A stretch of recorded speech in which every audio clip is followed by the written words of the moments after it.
Hi everyone, this is Robert and welcome to IDG Live.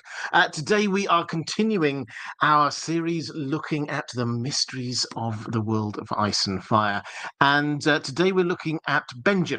Not because there is one specific mystery with Benjen that we need to be dealing with, but because there are lots of mysteries to do with Benjen. What did he know around the time of the tourney at Harrenhal? Why did he join the Night's Watch? Where is he? Is he going to return? Has he discovered anything when he's up north? There's a lot of questions to get through. As always, I'll be guided by the questions I've got from my patrons. I will answer as many questions as I can from the chat as we are going through. And I will start with a little bit of an overview of just what Benjen's history is, what we know about him so far, and just a few things about what I think about these mysteries that I will dig into all of that in a whole lot more detail later.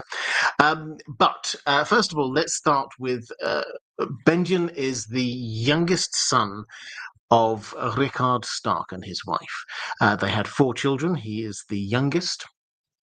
He was born in the year 267 AC. And we don't know huge amounts about his childhood, but we do know that his mother died while he was young. We don't know exactly when, but she certainly wasn't around by the time of the story, and it certainly seems that she hasn't been around for a little while by the time we get to the main story. At the age of 4, we're told his older brother Ned was sent off to the Eyrie to be fostered. Probably a bit before that, his oldest brother Brandon was also sent off down to the Rills also to get fostered. And so he grew up with his sister Lyanna. The 2 of them, we see them incidentally in passing in one of Bran's weirwood tree visions when he looks through the weirwood tree in Winterfell and he sees these visions, these images going back in time, back in time, back in time. And one of the ones he sees is Lyanna and Benjen playing. They're play fighting with sticks. So they seem quite close. And that's pretty much as you might expect. If their mother had died and their 2 siblings had both been sent away, it's just the 2 of them left. So we would probably expect them to be quite close. At the age of 13 or 14, he, along with all of his siblings, went to the tourney at Harrenhal. Now, this was a big thing. There had been a winter, quite a long, harsh winter.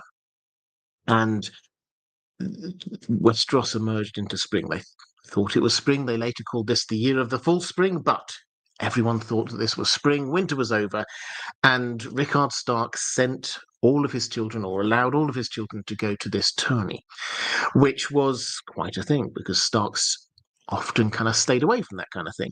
But he sent all of his children down there. And as I say, Benjen was probably around 13 or 14 at this age. This will have been his first real experience out in the big wide world. He probably went to a few sort of holdfasts and places in the north before, but this was probably the first time that he'd been down south and to a big tourney and to a place like Harrenhal. We get a few. Obviously, with Harrenhal, there's still a huge amount we don't know, but we do get a few little snippets of what was happening there. And what we do see is that, again, he's close to Lyanna. When Lyanna is there saying somebody needs to avenge Howland Reed for what was done to him when he was beaten up by those squires, somebody should be entering the tourney for his honor, and then Benjen's there saying, "Yeah, and I know how to get some armor and a horse and things like that." So he's there supporting her. He also teased her at one point, and she poured, I think, wine over his head. This is a close sibling relationship. He knew which buttons to press. He also immediately came out in support of her. So the implication is that if she was up to anything there, then he would have been not too far behind. Anyway, the tourney finishes, and not too long after that is going to be the wedding of Brandon, Benjen's oldest brother, and Catelyn, who will obviously later become Catelyn Stark, but she was Catelyn Tully at the time. Now, Rickard, their father, obviously wanted to be there, but as we know, there must always be a Stark in Winterfell, so they had to do this kind of strange swapsy thing. Benjen headed all the way north up to Winterfell, and when he got there, he kind of tag-teamed his father, and then Rickard came down south. It's as he is heading down south and heading towards River Run, where the wedding will be, that's when news breaks that stuff's happened. The stuff here is that Brandon has left River Run. He's gone racing. First of all, it appears racing after Littlefinger, but then he hears a rumor, or he gets told that Rhaegar has abducted Lyanna. And he rushes down to King's Landing, where he tries to confront Rhaegar. Rhaegar's not there. He gets captured by the Mad King. The fathers of Brandon and all of his friends get summoned, and Rickard's already on his way. So he gets there, and Robert's rebellion kind of ensues from that point. But through all of this, we have Benjen, who's up in Winterfell. So he's kind of away from all the action, and there must always be a Stark in Winterfell. So even when Ned Stark, who manages to get out, he's at the Eyrie when all of this kicks off. He heads out, manages to get himself overland, across the Bight in a little fishing boat, manages to work his way up to Winterfell. Benjen is there. I'm sure they touched base. They talked about a few things. We will come back to that in a moment. But when Ned headed down south for the war, Benjen stayed in Winterfell. We hear nothing about that. We don't know any details about this. We just know that that's where he was. At the end of the war, then we get people coming back to Winterfell. First to arrive seems to be Jon Snow with his wet nurse, who Ned has sent him up there. Second appears to be Cat, who by this point is married to Ned, and she's got a newborn, Rob. And then third, Ned himself arrives up in Winterfell. The writing isn't, in case you're wondering about the order, the writing isn't 100% clear here. Perhaps Ned arrived at the same time as Jon. Probably, if you're reading between the lines, probably he sent Jon on first. But in any event, Benjen waited for Ned to arrive, and then he went and joined the Night's Watch. Now, why is a big mystery. I will give my reasons for that in just one moment. But what followed was the next decade and a half. He seems to have done a good job at the Night's Watch. He rose up to First Ranger. The structure of the Night's Watch is you obviously have the Lord Commander, and then everybody in the Night's Watch is kind of like put into these, when they become a member of the Night's Watch and they swear their vows, they get put into one of these three different pots. You can be a builder, you can be a steward, or you can be a ranger. And the ranger is the glamour job. Really, they're the people who go out and do the things that you're expecting the Night's Watch to be doing, ranging beyond the wall, things like that. They're the fighters as much as anything else. Stewards look after the day-to-day administration of the wall, and the builders build and repair things, particularly the wall. So for Benjen to have risen up to that level of being the first ranger, the most important ranger, shows that he has done well. In fact, we're not really told because there's never a vacancy at that point, but you have to say probably if J.R. Mormont did die when Benjen was there would have been a chance that Benjen would have taken over from him. He was certainly well regarded by a lot of the Night's Watch.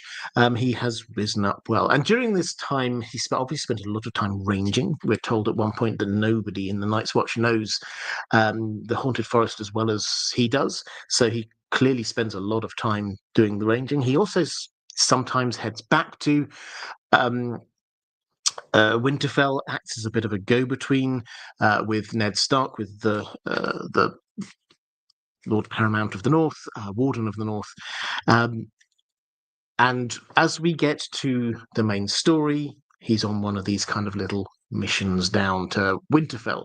He arrives there when the king is there. Now, I think this shows we're not really told the ins and outs of this, but I think the clear implication here is that Night's Watch, Jael Mormont, the other leaders, they realize the Night's Watch it has not got enough people, it's not got enough good people, and it's not got enough resources. And the only person really who can sort this out is the king. And so they think, well, who are we going to send to um, deal with this, who can sort of try and persuade the king in some way, or at least make the Night's Watch look good. And Benjen is there for that reason. So he is there, and it's noteworthy when we actually see him. We see him from Jon's perspective at the Great Feast. He's there. He's actually dressed quite nicely. He's all in black, like the Night's Watch, but this is like clearly. I can't remember that it's satins or silks or something along those lines, but it's nice clothes that he's wearing. Little silver little. Oh, I think he's got sort of a silver belt or something along those lines. He's wearing good clothes, so he's scrubbed up for the occasion. He's looking his best, and he's there. As far as we can tell, Robert Baratheon doesn't care two hoots about the Night's Watch. Ned does try and put in a word, but kind of gets brushed off. So that bit of the mission seems to have not been a particular success, but he does head back up to the wall with a potential new recruit, Jon Snow. And Jon is there partly because Benjen put the thought into his head. Benjen says something along the lines of, well, we could do with people like you at the wall. And then Jon suddenly jumps up and says, yes, let me go to the wall. He has been raised on these ideas of being in the Night's Watch as a great and noble calling, don't forget. Benjen immediately is like, whoa, hang on. You don't know what you don't know what you're giving up here. You're still young. Jon's only maybe 14, maybe 15 at this point. So Benjen's like, you're very young. Come back to me when you've lived a little, and then we'll discuss it. But things shift when Ned realizes he has to accept the offer is probably too weak a word, but the command from the king to be Hand of the King. And Ned realizes he has to go south, and he's trying to work out which of his children is he going to bring with him. He realizes he can't. He says he wants to bring Bran, Arya, Sansa. Jon can't come down. It's very clear because he's a bastard, and so he would just be shunned from court. So at this point, Cat pipes up and basically says, well, he can't stay here either. When you were here, it was all right, but I'm not going to have that person here. Always here, a reminder of my husband's infidelity all this time. He has to go somewhere.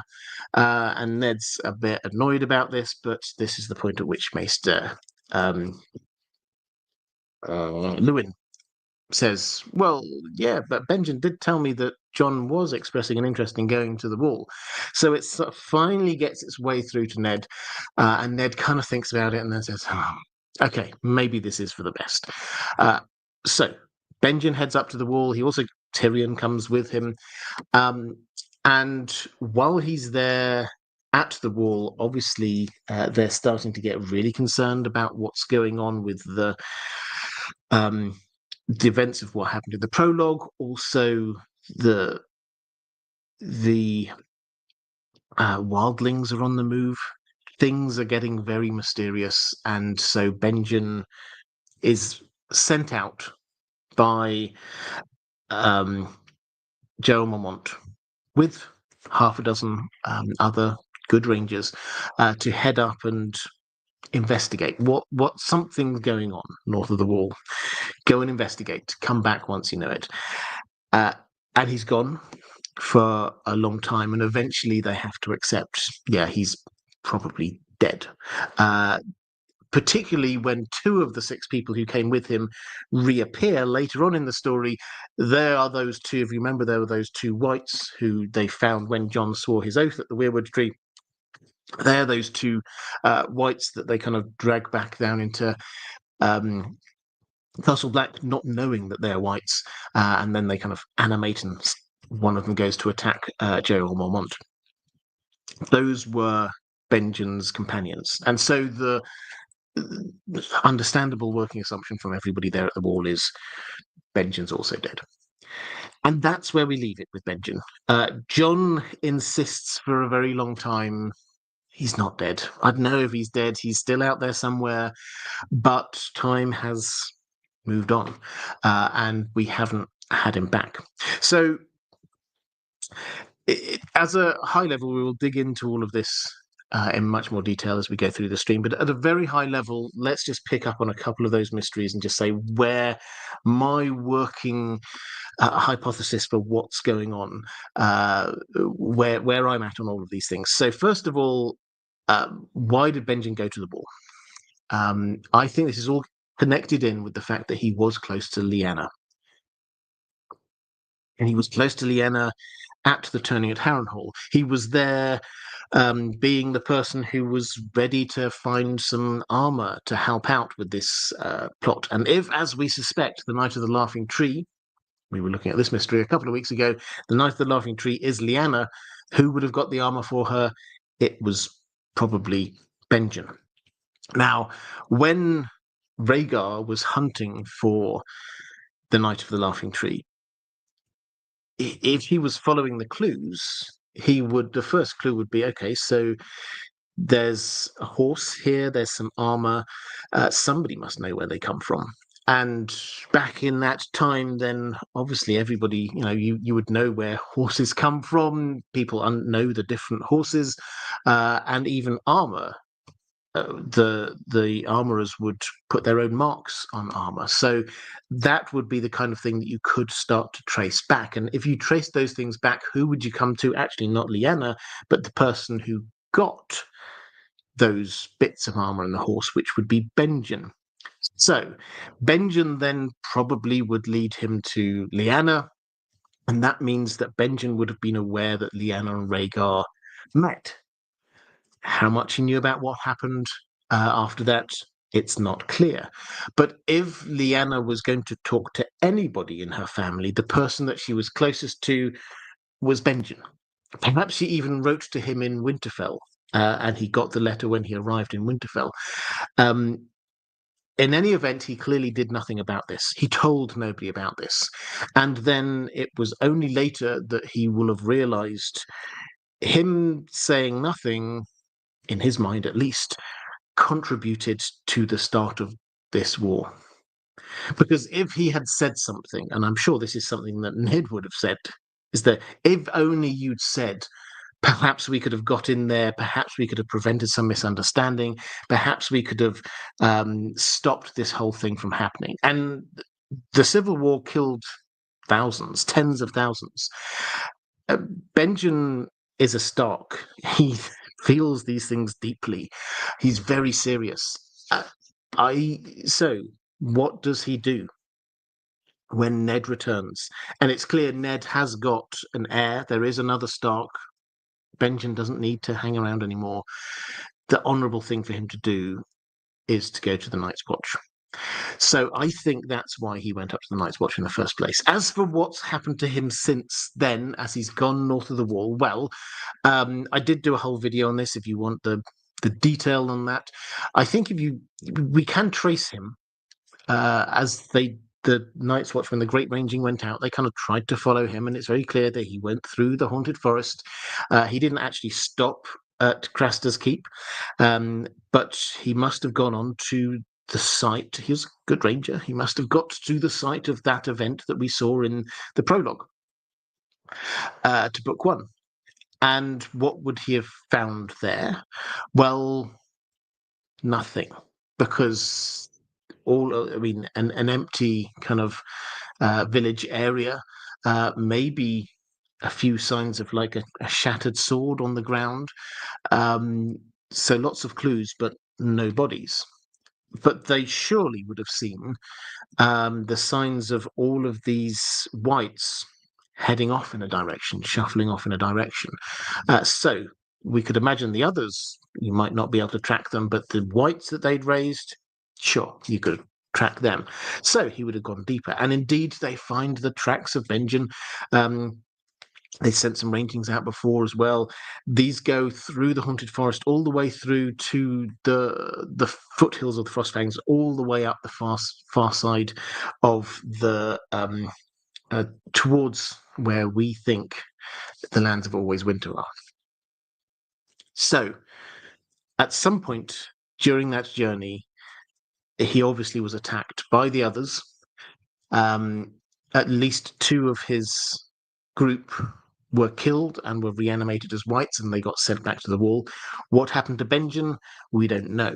But by this point, he will have some information, not everything. So I think very broadly what we're saying is that maybe he got killed. It's possible. We have to accept the fact he's not been back. It's been a long time. There's not only has he not returned to the wall, but he's also not sent any word to the Night's Watch. So it's possible he was killed. We have to accept that as a possibility. Secondly, it's possible that he took his role very seriously and thought, I'm going to keep on following these tracks back all the way, and he's gone all the way to the land of Always Winter. That could explain why we've not heard from him, because he's gone such a long way north. And then he'll have to come such a long way south, and that could take months, years even to do that. So that's option 2. Option 3 is one that we will dig into a bit more, but there's a possibility that, like Cold Hands, a character who we meet in the story, who helps out Sam and Gilly, for example, but also Bran and co. He seems to have been reanimated as an undead, but a good undead, still in control, not like a mindless undead that the ice whites are, but still in control of his thoughts and emotions, and still siding with the people that he sided with before. So that's broadly the third option we've got. So we will dig into all of that a little bit later. But as I say, there's a lot of mystery going on around this, and a lot of theories. I'd love to, if you put your theories in the chat, I'll read out a few of them as we're going along. Michelle Ramo, hi there. Michelle just put in a question via channel membership saying, forgot to submit my question via Patreon. Do you think Benjen may have made it all the way to the lands of Always Winter? Well, just in terms of channel membership, for those who don't know, the best way to support this channel, if you would like to do so, and if you would, thank you. The best way to do that is via Patreon. There's a link down in the description, but if for whatever reason you don't want to do Patreon, then you can become a channel member here. There's a link somewhere on your screen, I'm sure, that will highlight your name a little bit more in the chat, and it's a lot easier to see your comments. But Michelle here saying, do I think Benjen may have made it all the way to the lands of Always Winter? So I sort of covered this just one moment ago, but I think this is one of the 3 broad options I've got, is that the reason why he's missing, that he's been so long, is that he's gone all the way. He took his commission seriously. He didn't want to come back when he'd just found an empty village and the site of where the Rangers in the prologue disappeared, because there wasn't much information new there. He didn't want to come back when his group had been attacked, because although he had an idea, the others are back, he wanted to know more. The Night's Watch would discover the others soon enough. He wanted to know where they came from, what they want.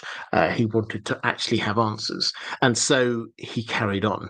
And don't forget, Benjen here, he, like Bran, like all of the Starks, will have been raised on old man stories. So this isn't this isn't new for him.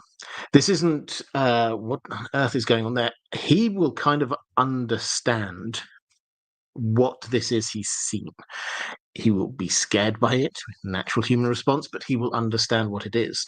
But what he will then need is that what can I do to help? What information can I actually get here which will help? Can I get something find out where they've come from? Can I find out what will harm them? All of these questions will be the kinds of things that potentially might drive him for sort of even further north. Right, let's go to, I think I had some more questions here in the chat.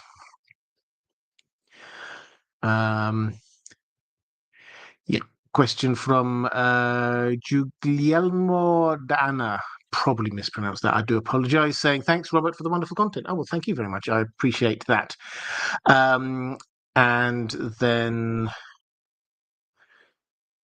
who else did we have? Maura Lee saying thank you for all that you do. You and Dan the dog are very loved. Well, thank you very much. I hugely appreciate that, Maura. And you also said, for my fellow mods and all the fabulous folks in the chat, you rock. Well, I absolutely agree with that. Let's do a quick early shout out to the moderators. If you are here in the chat, enjoying just being able to talk about nerdy things without judgment and without any ad hominem attacks going, and no bots, it's because the moderators are doing a good job. They're helping create an atmosphere and a safe place for everyone, and I hugely appreciate them. So if you are here, could you just show a little bit of love to the moderators? I would hugely appreciate that.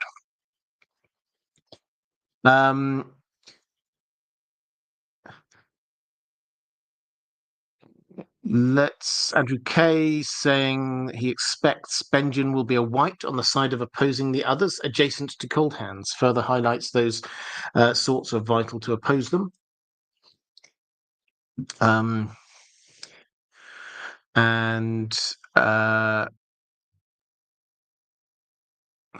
just in time for the mod appreciation, say people. And Michelle Ramo and Agreed Weirwood saying makes sense because he disappears from the story. He's never mentioned again.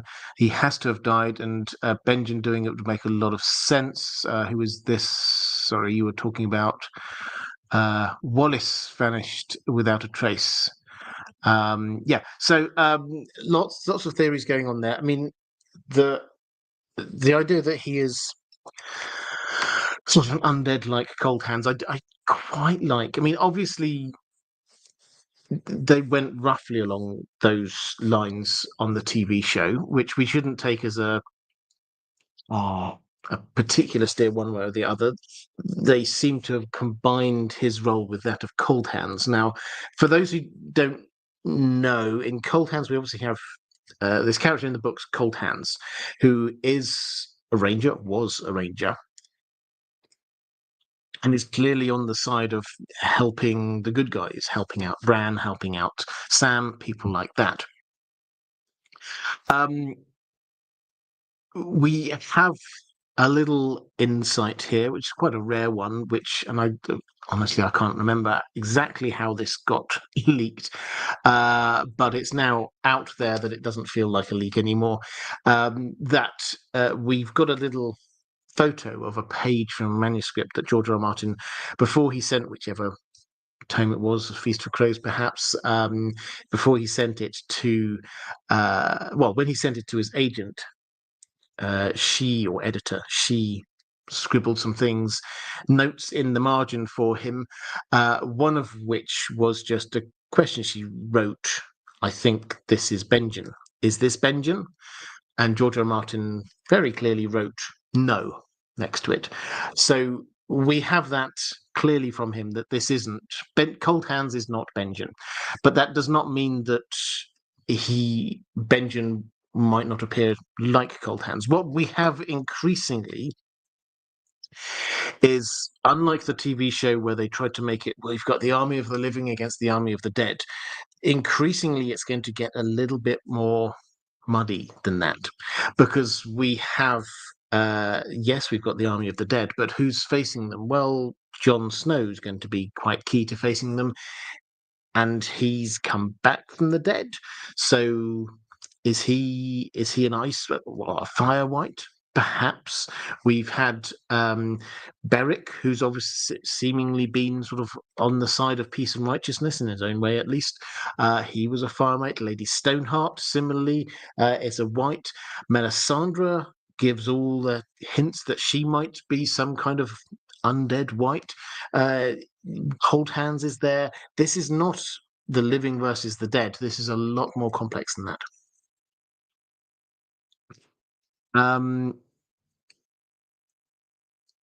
Let's go to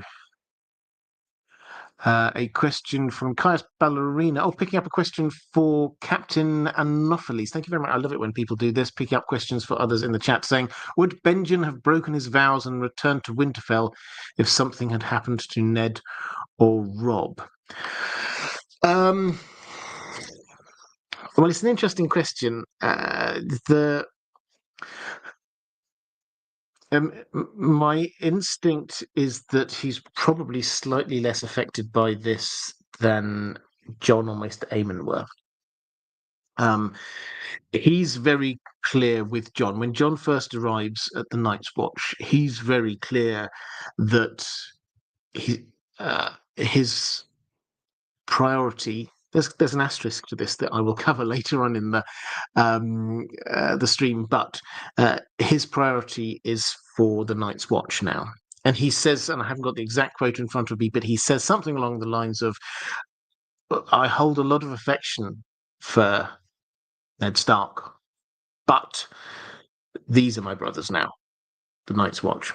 So I think that Benjen probably wouldn't have been tempted as Jon was, for example, who went charging off when he heard some news about his family, or Aemon, who similarly had these temptations to head off and get involved. So instinctively, I think no, but maybe he did have a different sort of undercurrents of loyalty to family that we just don't see.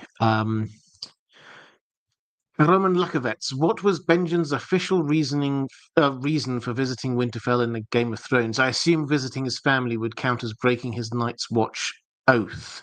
Yeah, actually, I might combine this with a question from Sarah Arpegos, saying, this is from Patreon, saying, hello, Robert. One thing that struck me as curious is that all the Stark kids seem pretty familiar with Benjen and care for him, suggesting they see him a lot. This seems rather weird for the Night's Watch. Mormont doesn't. Do you think that was a condition for joining or just a Stark perk? So why is it that Benjen gets to go down to Winterfell when others don't get to leave? Well, it's an interesting question. And I think there's a couple of levels to this. First of all, there is a Jeor Mormont does understand politics with a small p, and he understands the importance of keeping in the good graces of the noble families who still support the Night's Watch. As an example, we get when he's talking about Waymar Royce, who was the guy who led the ranging north that we see in the prologue.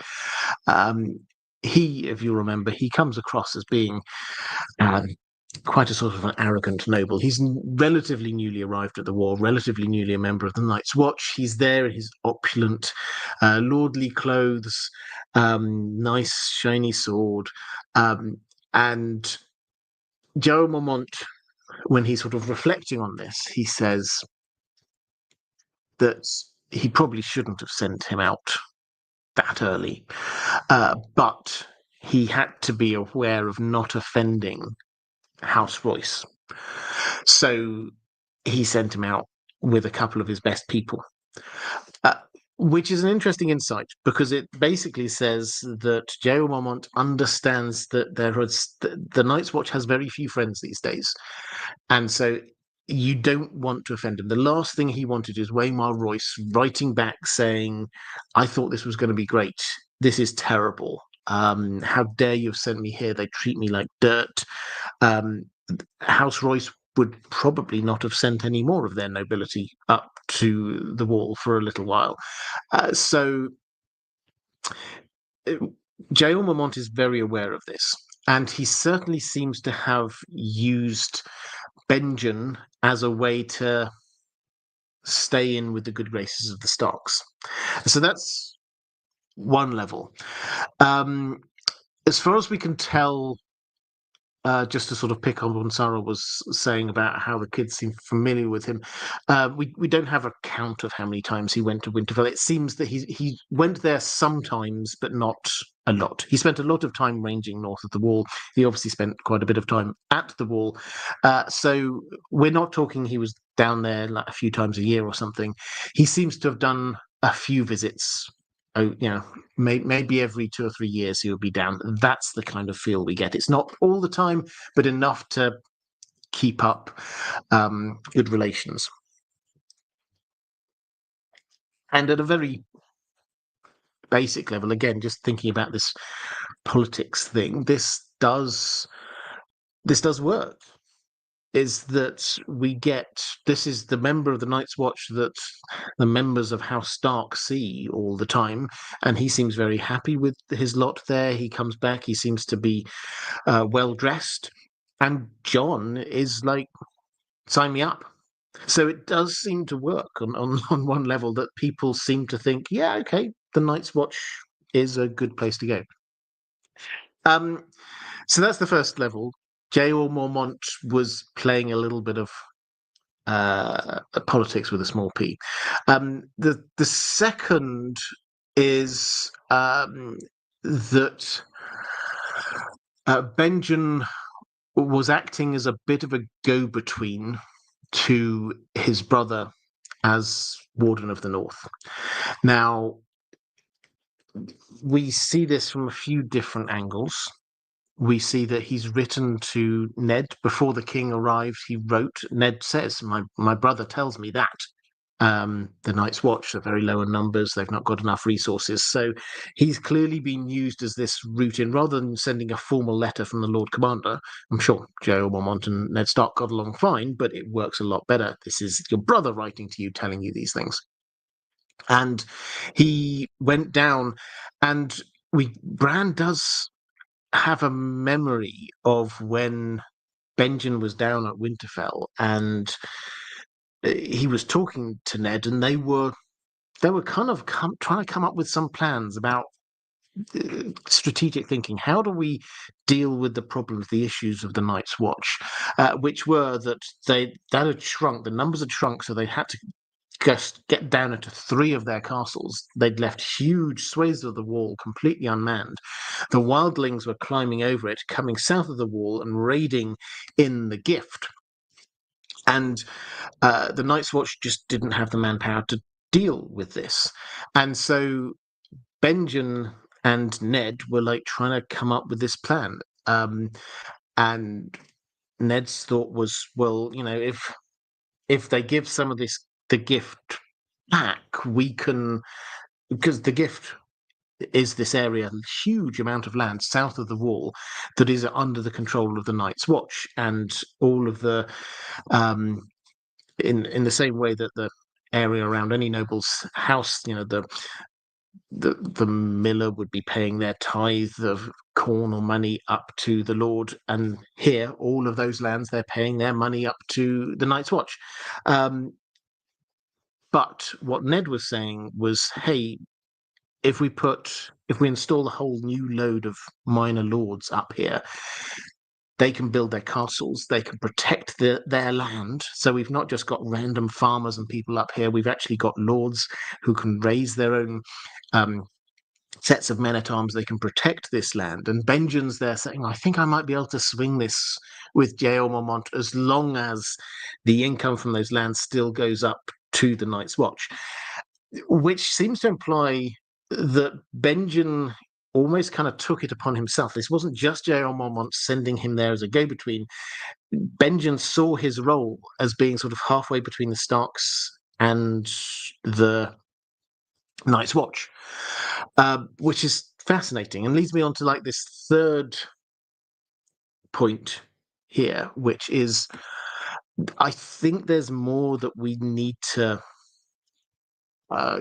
learn about the relationship between the Starks and the Night's Watch, because the more we dig into this, the more the Starks seem not just to have we're the closest lordly family, the lords paramount here to the wall. They seem to be in a position where they can they're not in charge, but they feel responsible for it. If you remember, there was in the House of the Dragon, they had a scene which doesn't come from George R. Martin, but I thought it was fascinating. They included it, where they even had this like lot ballot random thing where one in however many people would go up to the wall from Winterfell after every winter or just before every winter or whatever it was, and that goes beyond like, oh, we'll just send a few people here. That is we feel responsible for keeping the wall manned.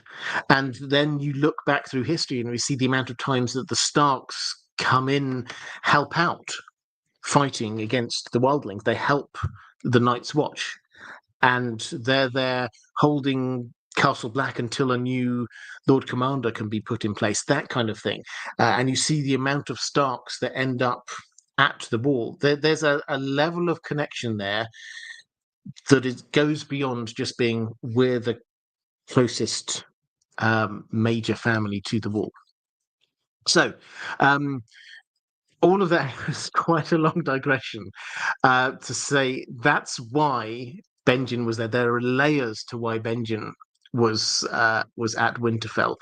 To answer, Roman, your original question, is just visiting his family, breaking his Night's Watch oath. If he'd been given permission to just visit his family, then that would be fine. If he was doing it of his own volition, that would be breaking his oath. But the official reason would have been something along the lines of, the king is there, we need to have someone who can be there to be putting our case forward, and rather him than Yoren. Yoren seems a very capable Night's Watchman. You'll remember Yoren. He's the guy who heads north with Arya. He seems very capable, but not the kind of person who will be mixing in high society. Whereas Benjen, because he's Ned's brother, he could get into the feast. He could mix with the nobility, and they might not particularly see him as very high up the social ladder, but they would recognize at least who he was. Driving Luton saying mods are the chat's version of the Night's Watch, keeping us all safe from the others. Yeah, amen to that. Let's just have a quick flick through the chat, make sure I've not missed anything. I don't think so.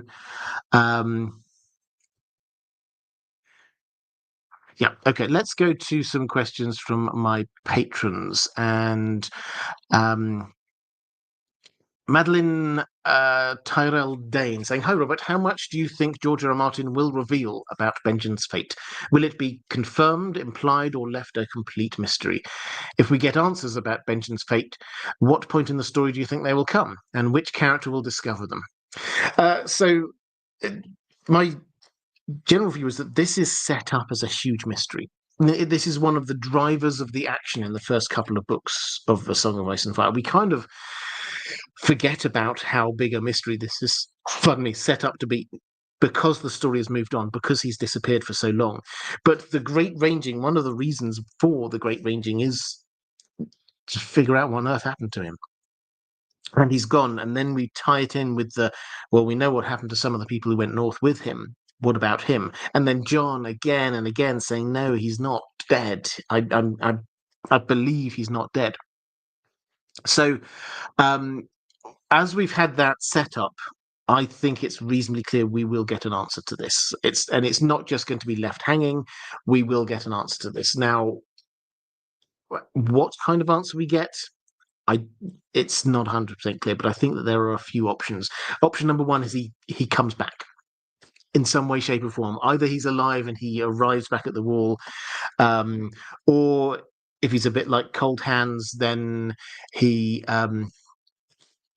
meets up with somebody north of the wall, or perhaps Bran sees him. One very intriguing line, this was from a long time ago, maybe 10 years or more ago, that George R. R. Martin has come out with, talking about the Winds of Winter and A Dream of Spring. He says, and we will go further north than we ever have done in the story.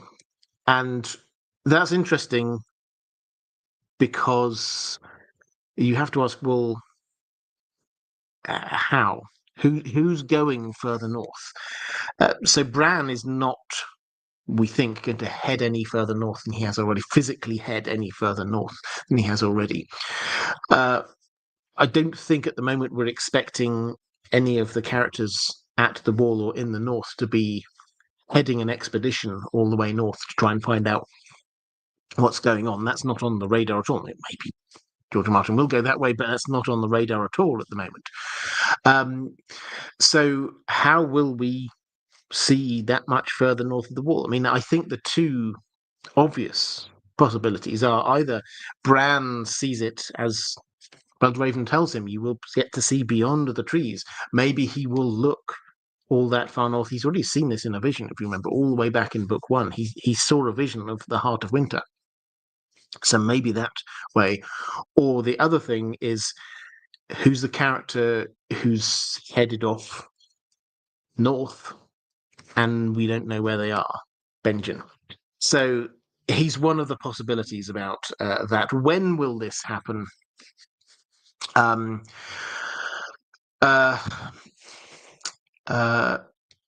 Not immediately, I wouldn't have thought. My general take is that Benjen will come back, but in some way, but he has information that is important about the others. Assuming he comes back, maybe he's going to be dead, but if he does, then he has information probably about the others, and he has information about what happened in the past, particularly who Jon Snow's mother is. So, like Howland Reed, he's probably being held back strategically by George R. R. Martin until such time as those details can be revealed, which is probably not until, the latter part of the Winds of Winter at the earliest, and probably the beginning parts of A Dream of Spring.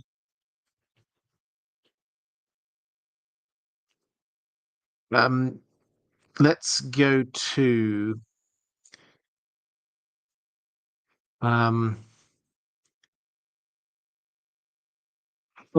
actually, yes, I made a question. Actually, when I was going on that, why was Benjen in Winterfell thing? I actually copied out the quote, and rather than go past it, slightly out of context now, but the quote from Bran when he's thinking about that meeting between Ned, his father, and Benjen.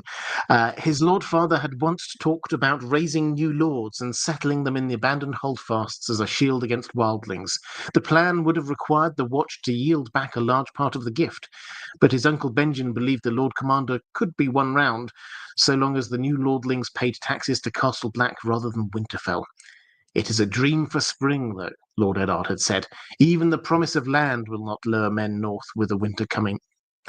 Note the dream for spring reference there. But yeah, that's I think shows the kind of relationship that the two of them had. This was Benjen being a kind of a go-between. Let's go to a question from Zvibo saying, "Hi, Robert. At the meta storytelling level, it feels like keeping Benjen out of the way has been almost essential for George R. R. Martin, given the knowledge he must surely have had about some of the key mysteries around the other characters. But it feels like he surely still has some sort of a role to play one way or another. The Chekhov's gun of the Starks. Chekhov's Stark. Do you think he will ultimately have a role to play in revealing some of the truth about Lyanna, the tourney at Harrenhal, the Tower of Joy, and Jon, and perhaps the White Walkers too now?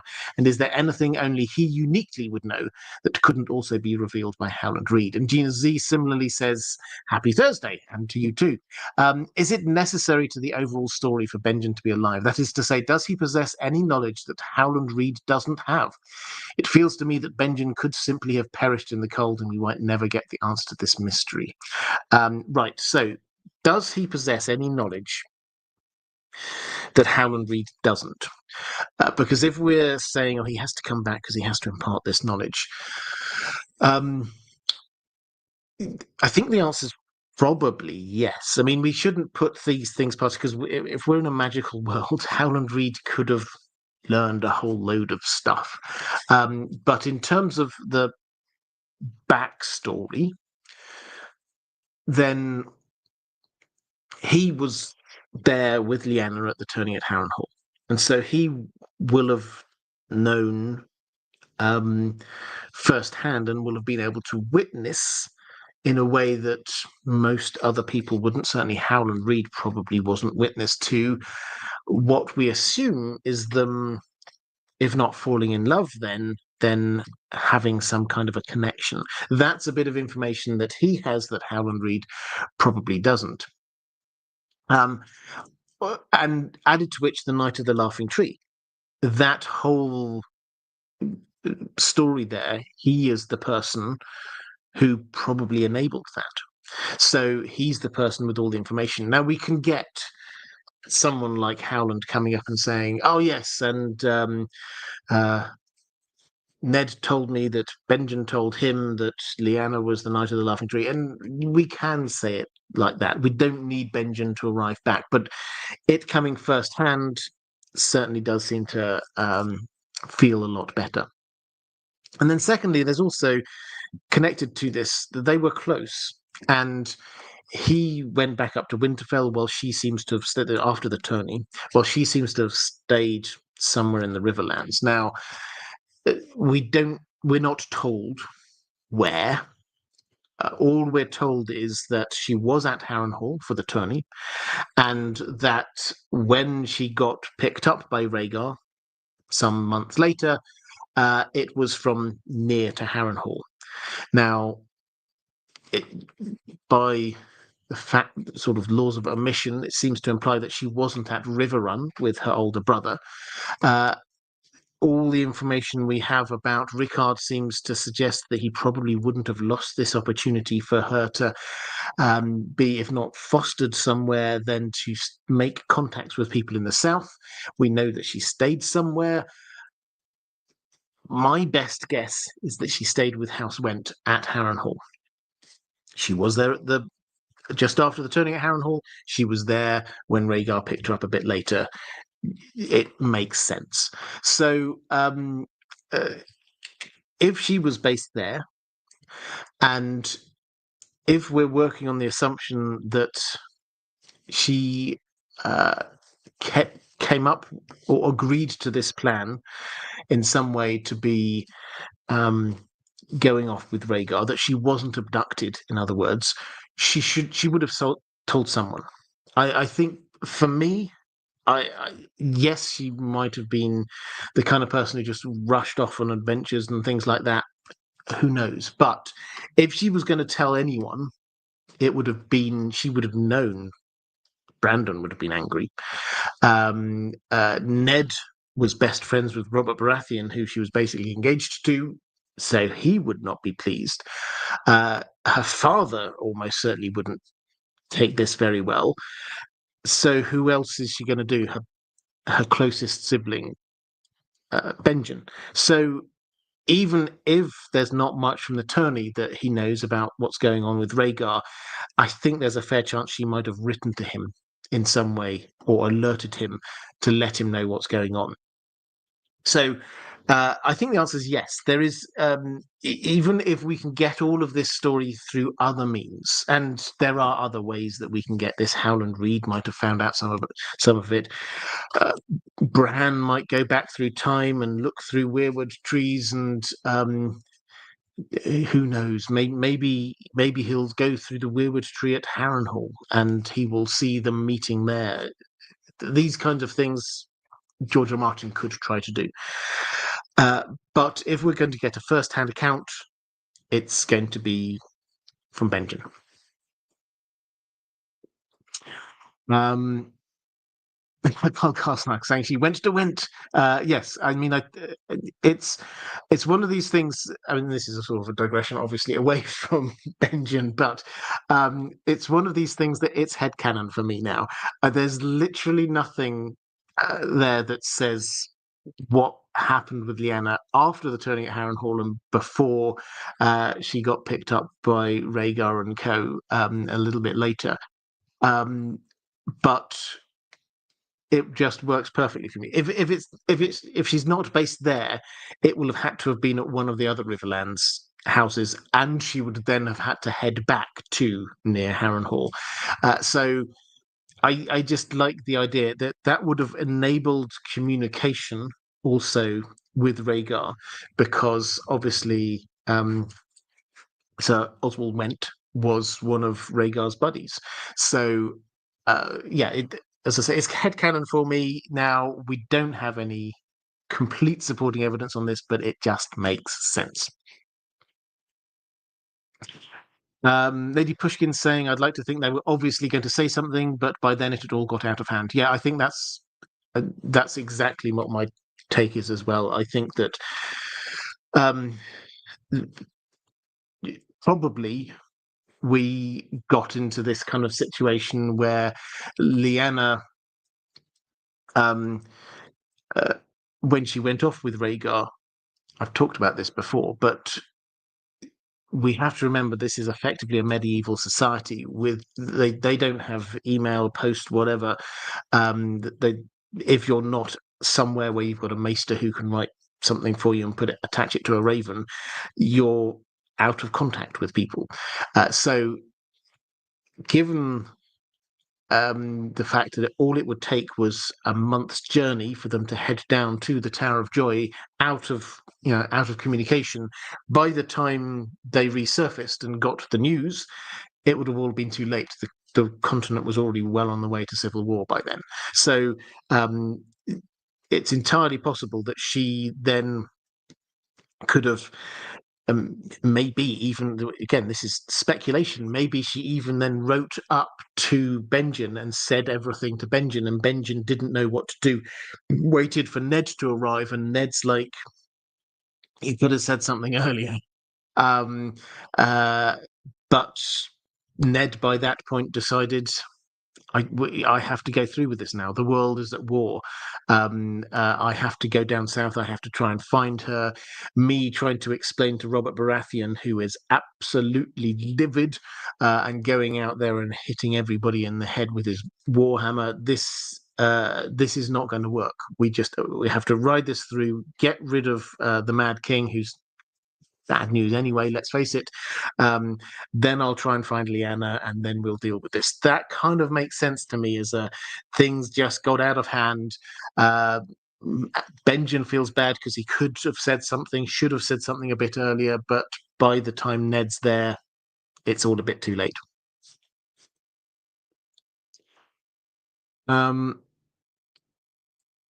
Andrew Kay saying, think about the precedent somewhat similar to the Laughing Storm situation with the spurned Baratheon match.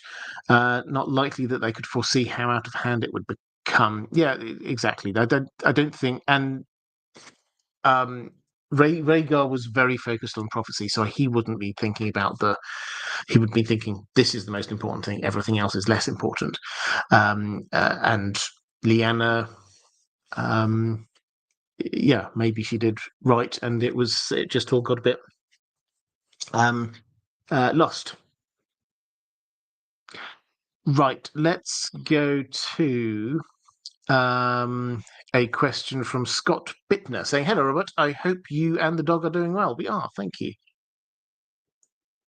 I have heard it said by many YouTubers, and possibly you yourself, though I can't remember, that Rickard Stark was thought to have southern ambitions. Yes, he was. This is uh, I mean, it's not from me or other YouTubers. This is something that comes from a character in the story. This is Barbary Dustin, who is hardly the most objective of characters here, but she basically talks about him having, and she blames Rickard's Southron ambitions for the fact that she could not marry the person that she loved, which was Brandon Stark, because Rickard Stark wanted Brandon to marry a woman from the south, Catelyn. So that's where that line comes from. And although Barbary Dustin isn't, as I say, she's not particularly objective, the evidence does certainly seem to suggest, at the very, very least, Rickard Stark was a lot more keen to establish good relations with the South than most of his Stark predecessors. If that is true, and Benjen had not joined the Night's Watch, who do you think, this is Scott's question, who do you think would have been a good or wise or strategic marriage prospect for him?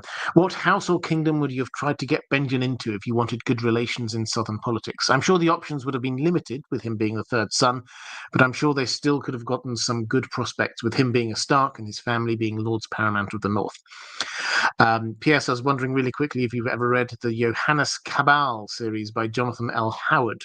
A big fan, wondered if you've ever read them. I haven't read them, but thank you very much for the recommendation. Okay, so who might Benjen, if none of this had happened, who might Benjen have been lined up to marry? Who would be a good noble family?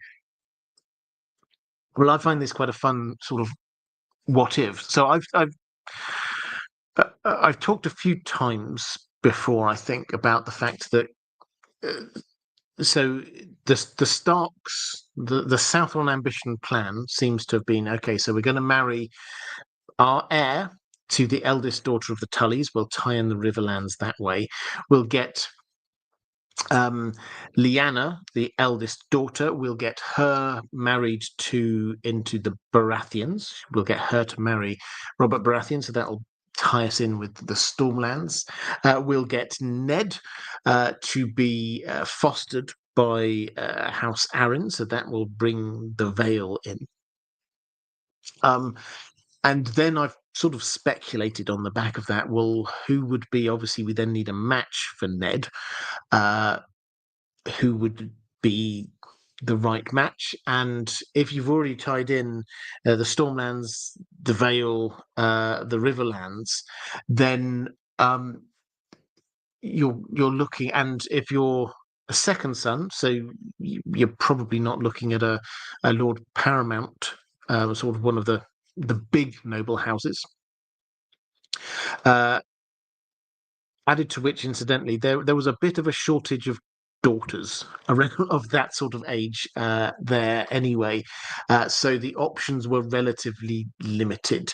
There was Cat, obviously, and there was Lysa, but beyond that we have Cersei, but Tywin was very clearly trying to match her up with the Targaryens. The Baratheons, they just had, there was just the three brothers there. You could do the rounds of the other families, but basically there weren't many people there who you could possibly match up to. And as I say, so Ned is a second son.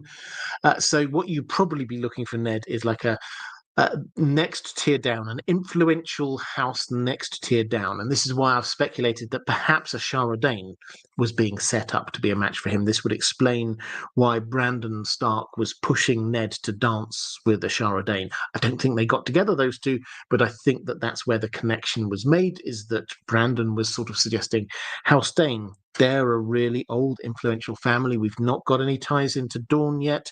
Added to which, they're currently incredibly close to Rhaegar, who is the heir to the throne. Ashara Dane is there with Elia Martell's handmaid, and obviously Arthur Dane was besties with Rhaegar. So that kind of match looks about right. So then you have to say, so Benjen, he's the third son. Now, I think very broadly there are three options, three types of options.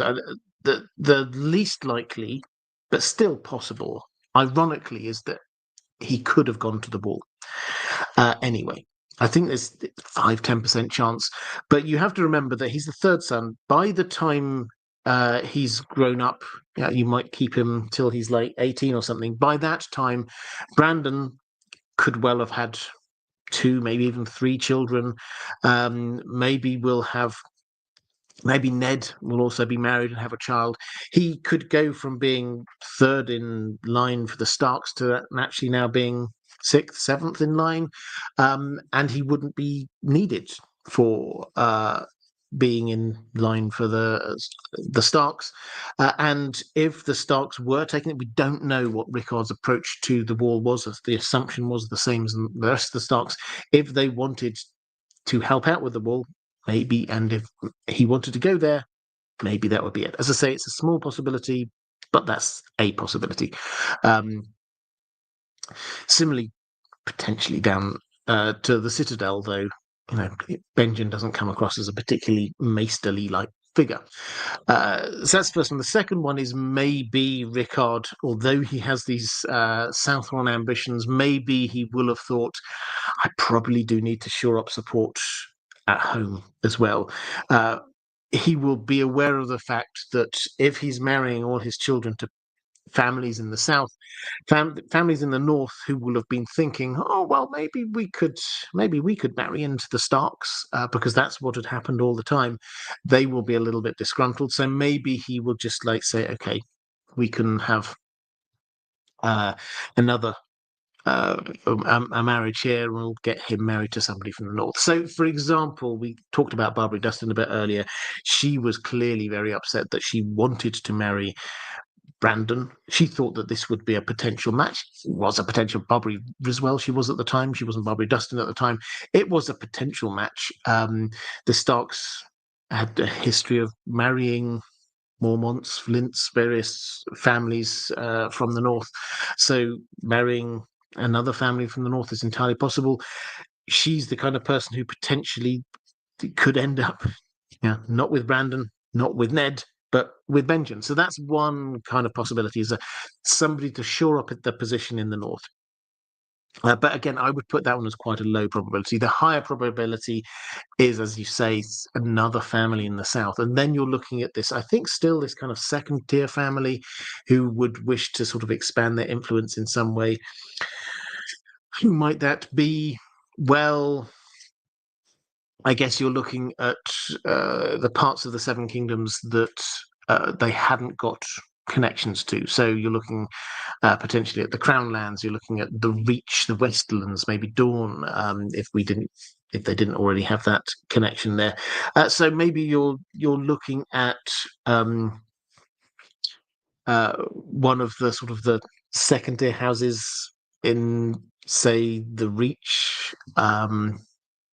The Rowans, maybe Tarleys, that kind of thing. Just like a really old, well-established family who you can just get some links down to there. So it's all a little bit theoretical because we don't know the situation, but he is a third son, so he's almost the spare that you can just do other things with. If Rickard had married all of his children to southern families, that would be quite a statement to the north. That would be saying that would not just be Barbary Dustin saying he's got Southron ambitions. That would be everybody saying the Starks, they're focused on the south now, not so much the north. Which is why I thought potentially a northern match. Michael Trainer saying, it said that Benjen wanted to join the Watch after hearing an impassioned speech from a black brother during the feast at Harrenhal. Do we know any more information about this, about his perceived motivations for joining the Watch? So his perceived motivation, what were people told? Well, there was an impassioned speech at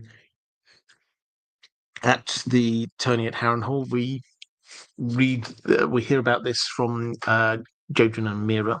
who obviously had heard this from Howland Reed. They'd sent a recruiter down there. Basically, there was this before the tourney. There was this big feast and lots of entertainment going on. Everybody was there, dancing, getting drunk, all of the things, the things you should do at medieval feasts. And Rhaegar was there and sang songs on his harp, and he made Lyanna cry, we're told.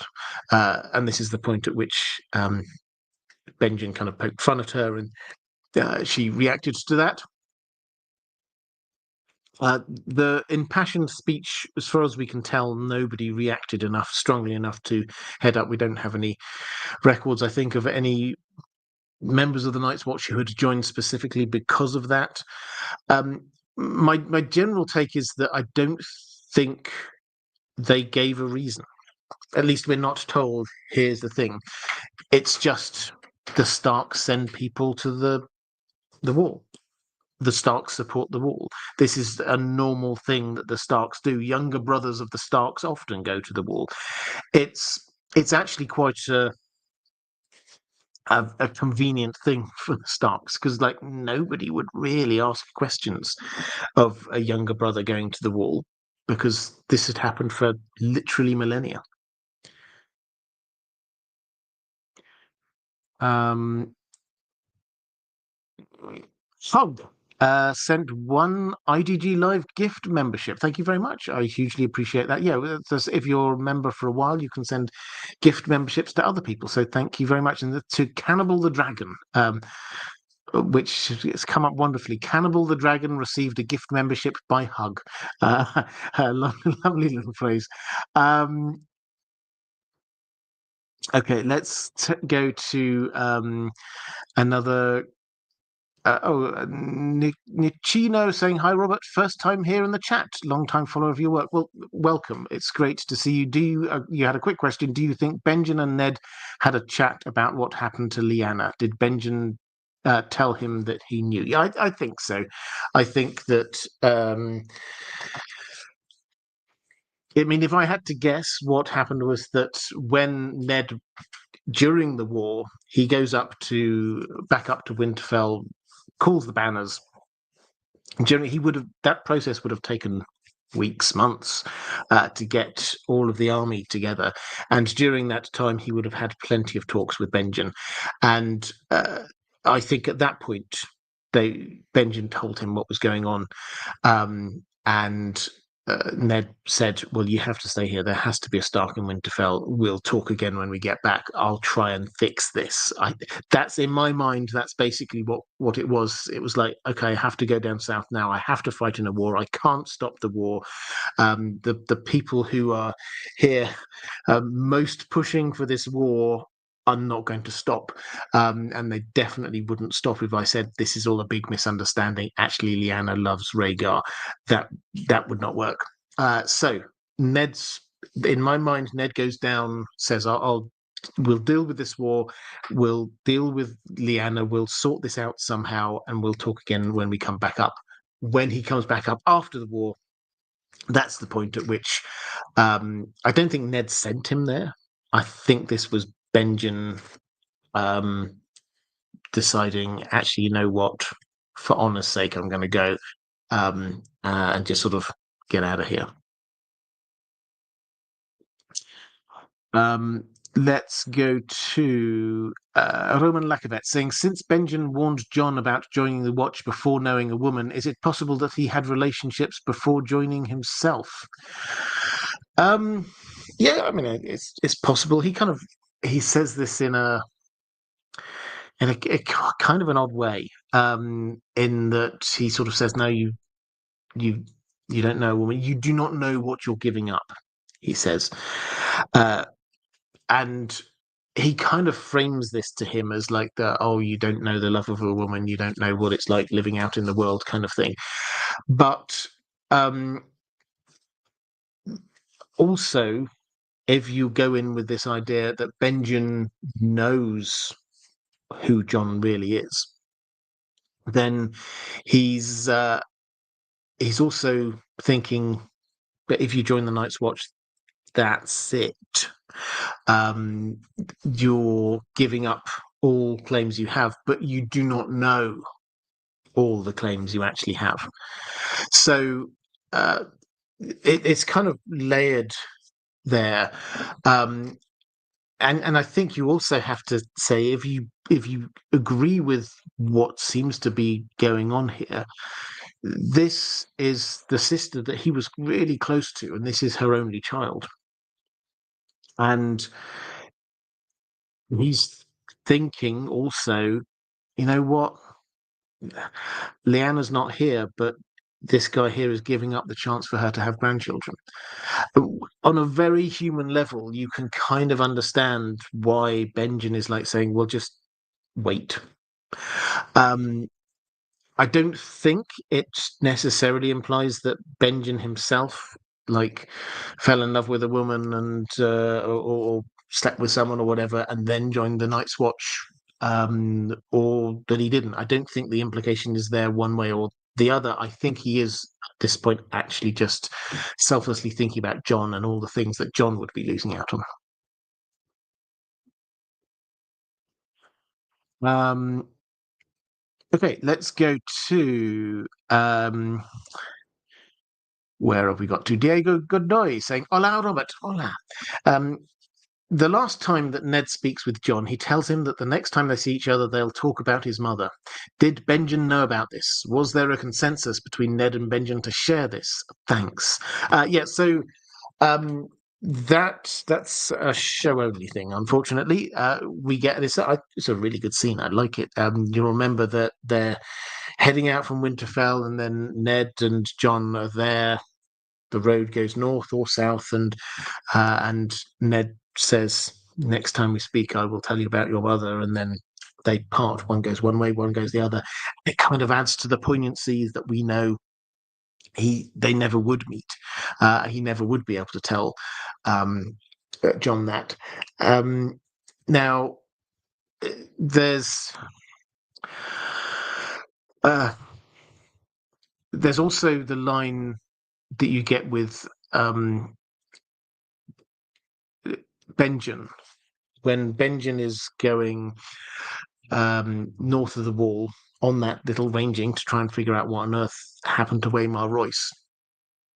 Then he's heading off, and just before he goes, he says to Jon, "We'll talk when I return." Now, a lot of people have wondered whether this means that they've Ned and Benjen, because we know in a throwaway line that Ned says, I need to talk to Benjen about this, about Jon going to the wall. Whether or not actually what's going on here is that Ned said to Benjen, "You've got to tell Jon who he is," and I would tell him, but you need to tell him. My kind of take is this is a secret that they are keeping from Jon for his own safety and because they promised Lyanna. So I think that the idea that they would tell him when the threat was still there, I think that is that seems unlikely to me. And the threat still being there is Robert Baratheon being king. As long as Robert Baratheon is king, then Ned knows him. He's not going to change. We see when we go down to King's Landing, he's there. He hears that Dany has fallen pregnant, and he's immediately there saying, "Right, we need assassins." He will absolutely want Jon dead if he learns about it. So I think the idea that they would just randomly tell Jon the truth at some point doesn't hang right. However, I do quite like the idea that Lyanna said, when it is safe for him to know, tell him who he is. I like this idea because we're told it's promises. Ned remembers promises he made to Lyanna, not just a promise, not just keep him safe. There's promises. And I think one of those promises would make sense from this mother who knows that she's going to die is you have to keep him safe. But when it is safe to let him know. Promise me you'll tell him who he is. I suspect this is also tied in with this idea of the statue that Lyanna's got there in the crypt. Ned did that so that Jon could, at the right time, see what his mother looked like. She shouldn't have had a statue there, but he insisted that a statue of her was there. And then we get, when Ned is in the Black Cells, he's there thinking back on promises he has not kept, and that would be he did keep a promise to keep Jon safe, but he hadn't managed to tell him who he was, even after Robert Baratheon had died. So the argument that is sometimes put is that Jon Snow would be safe once he's made the Night's Watch vows, because, like Maester Aemon, then he's safe. He's given up on any claims, so Robert Baratheon would just leave him be, like he did Maester Aemon. Personally, I think there's a massive difference between a nearly 90-year-old, as Maester Aemon would have been there, and letting him stay and live out his last days at the wall when he couldn't do anything, and Jon Snow, a very young, charismatic person with a claim to the throne. That, I think, would be a very different situation. To answer the question, was there a consensus between Ned and Benjen to share this? I think there probably was a consensus that when Jon was safe, if Robert Baratheon died, then he could be told, but not before. So I don't think they would have just randomly told him. Okay, let's go with a question from Mattia, just saying, just listening for a bit. Hope you're all well. Good to see you there in the chat. Lady Pushkin saying, I have a theory that Benjen told Maester Aemon about Jon, giving Jon extra protection at the wall, so to speak. Secondly, do you think Benjen had some warging abilities and could have escaped death and been living in an animal somewhere? Well, on the warging thing, George Martin has said it's not genetic. So just because he's a Stark does not mean that he's necessarily going, and because all of the Stark kids are wargs, that doesn't mean that he is. There's a magical element going on there. So probably not. It's possible, but probably not on that one. As for Maester Aemon, I mean, I have to admit, it's a good question. Might he have known? And I did go down a bit of a wormhole on this one. In fact, I might even make a video on it. Just as a question, did Aemon know about Jon? There are a lot of Easter eggs with Aemon and Jon. It has to be said that, and in particular, you get the conversations with between the two of them when Aemon is comparing Jon to Egg, who we know was Egg from Duncan Egg, and let the child die, let the man be born, kind of thing. He's talking this about Egg having to step up, and this is like, who is Egg? Well, Egg was somebody who, when he was younger, he was a secret Targaryen. And then he became king. And so this is like, oh, there's something going on here. There's also a lot that Aemon clearly sees something in Jon. It was him who's like lobbying for Jon to be made a steward, suggesting the reason why he's there is to help out, to learn about how to become a Lord Commander. He sees him there as great potential. He tries to help him out, leave him. He left him the Jade Compendiums, put a little bookmark in, said you'll find this bit interesting. So he clearly is very supportive of Jon, but And obviously, if there's anyone who knows about Rhaegar, he seems to have been pen pals with Rhaegar. So, and almost certainly did know, because he knows about who Rhaegar thought was the prince that was promised. It sounds entirely likely that he might have said, um, that he was, or Rhaegar might have said that he was looking for 3 Targaryens. There must be another, and it's entirely possible that he might have sort of written to um, Aemon about Lyanna. And Aemon's not stupid. He will have seen that Rhaegar and Lyanna went away. Rhaegar desperately wanted another child, and then Ned Stark comes back up north with a baby. So might he have put these things together? It feels like a whole load of kind of coincidental stuff that maybe you would expect an intelligent guy like him could have figured it all out. But the fact is, there's no evidence that he acts in any way that Jon is a secret Targaryen. You can see his delight when he discovers Dany has hatched dragon eggs, and he's like, there, so she's the prince that was promised. I have to go to her. All of these kinds of things. There's no, oh, but maybe, Jon, he's also a secret Targaryen. He never kind of mutters that. He's almost delirious at the end, saying lots of random things to Sam, and at no point is it like, oh, but Jon, he doesn't know who he is or anything like that.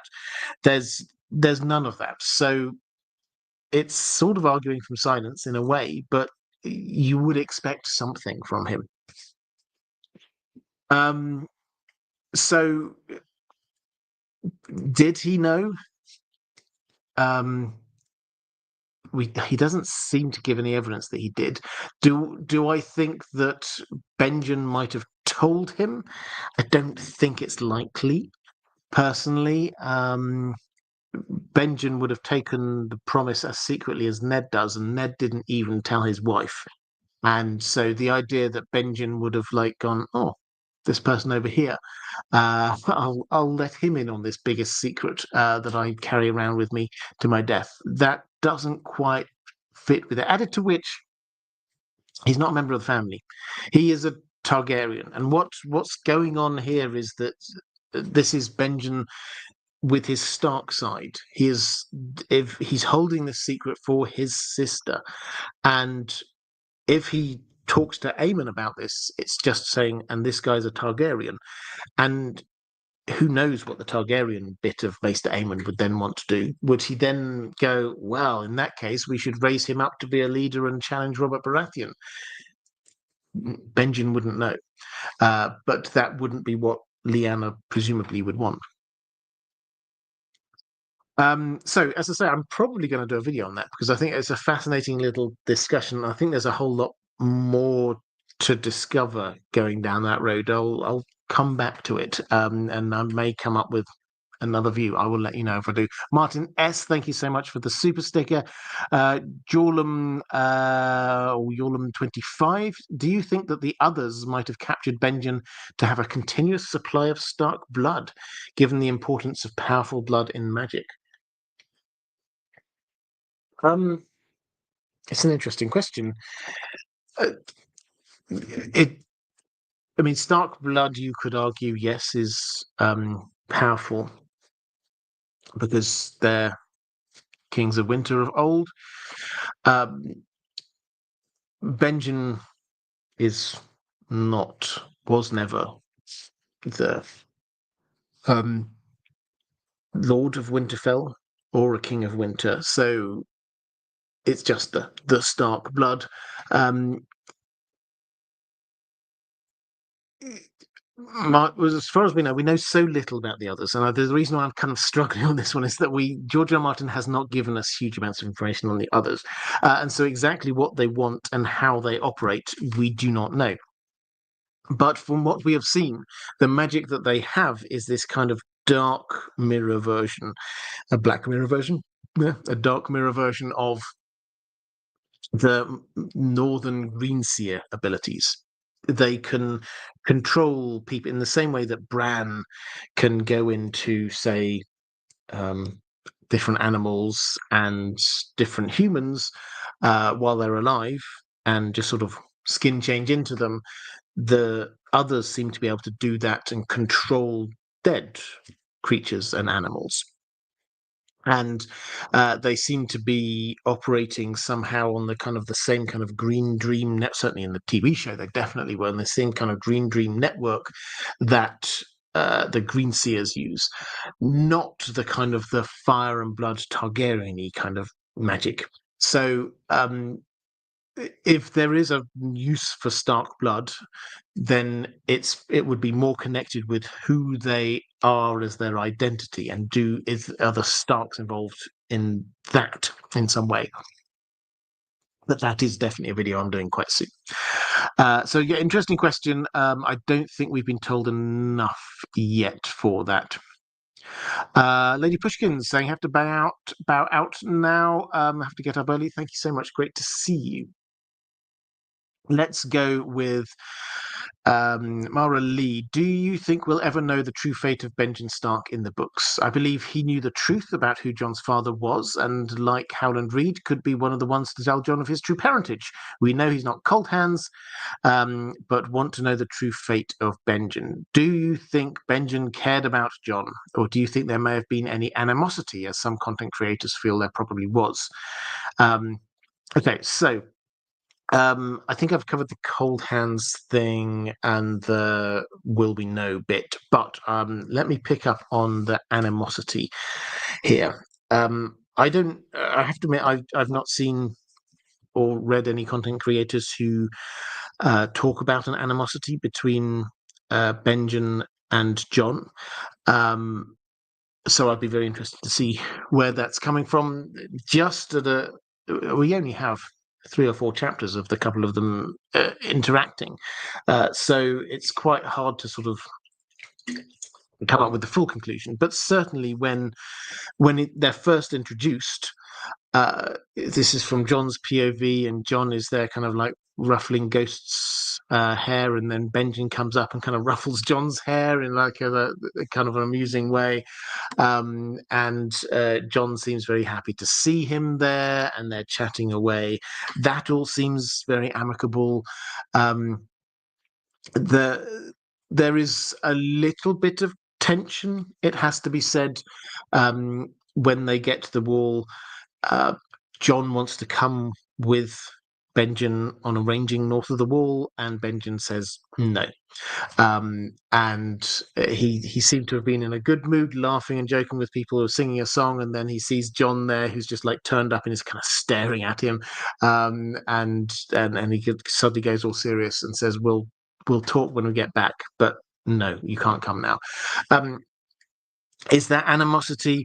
Personally, I don't think that's what's going on here. What actually, when you dig into these first few Jon chapters, is at the wall. We see this from his perspective, so we have to kind of like dig beyond the first layer.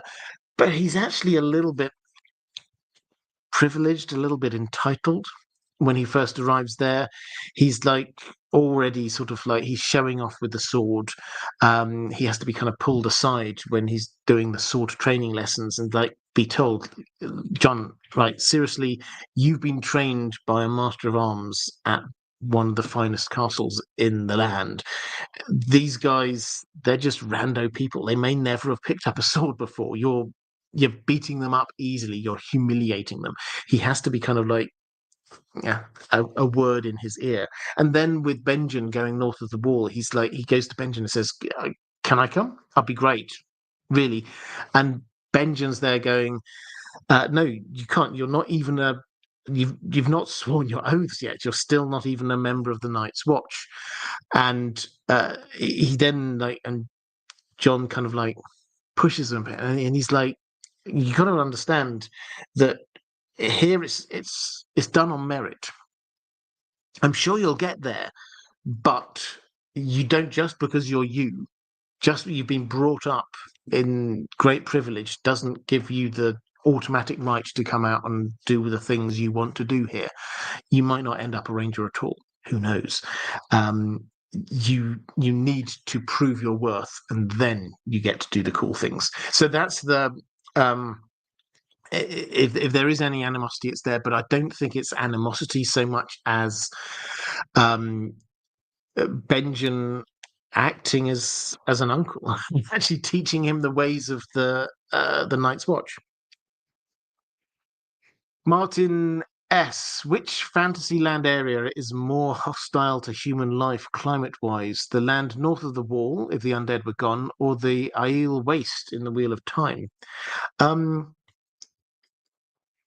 That's a good question. I mean, the Aiel Waste.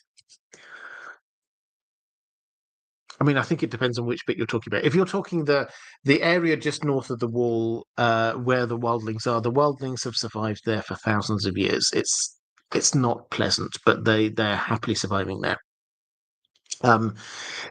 They've adapted their life to ways that allow that to happen, and that is similar to what happens in the Aiel Waste with. This is Wheel of Time reference for those who don't know it. But if you're talking about further north towards the Frostfangs, the land of always winter, that is just so cold that humans can't easily live there. So I think it depends which bit you're talking about.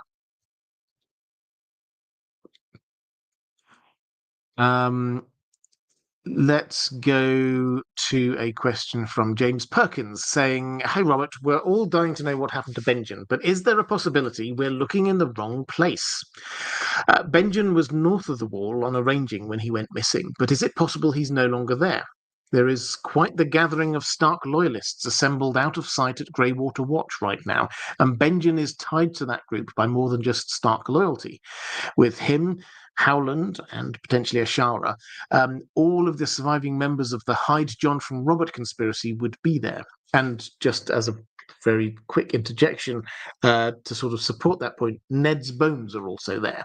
So Ned is there, Howland will be there, Ashara would be there, Ned's bones would be there, and potentially you have Benjen as well. Is it possible that Benjen learned something while north of the Wall that made him go straight to see Howland read? Something about the Song of Ice and Fire, perhaps? Given that Howland and Bloodraven are connected, and Benjen seemed to be heading closer to Bloodraven than to anyone else, should we be considering the possibility that Benjen is no longer north of the Wall at all? He is the only person in the story who is aware of Jon's Stark Targaryen heritage, but who doesn't also know about his involvement in prophecy. But he's startlingly close to the Grand Architect of the whole thing when he disappears.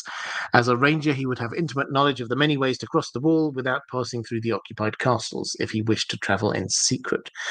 So this is an interesting one. Might he actually be south of the Wall? So I mean, is he possible? If he's alive, then yes, I absolutely agree. It is entirely possible that he could get through that land and head all the way through, get through past the Wall, and head all the way down to the Neck without being discovered. That's entirely possible. The question is, what information could he have got that he needs to go and talk to Howland Reed about at the exclusion of the Wall? So I do like the idea, but if he is somewhere with Bloodraven, I think we probably have to have the working assumption that Bloodraven could communicate to Howland Reed if he wanted to. We don't know if they've got weirwood trees there, but certainly there are green dreams, and there's no hint that Bloodraven couldn't get in contact with Bloodraven had he wanted to. So why would he need to send a messenger down there?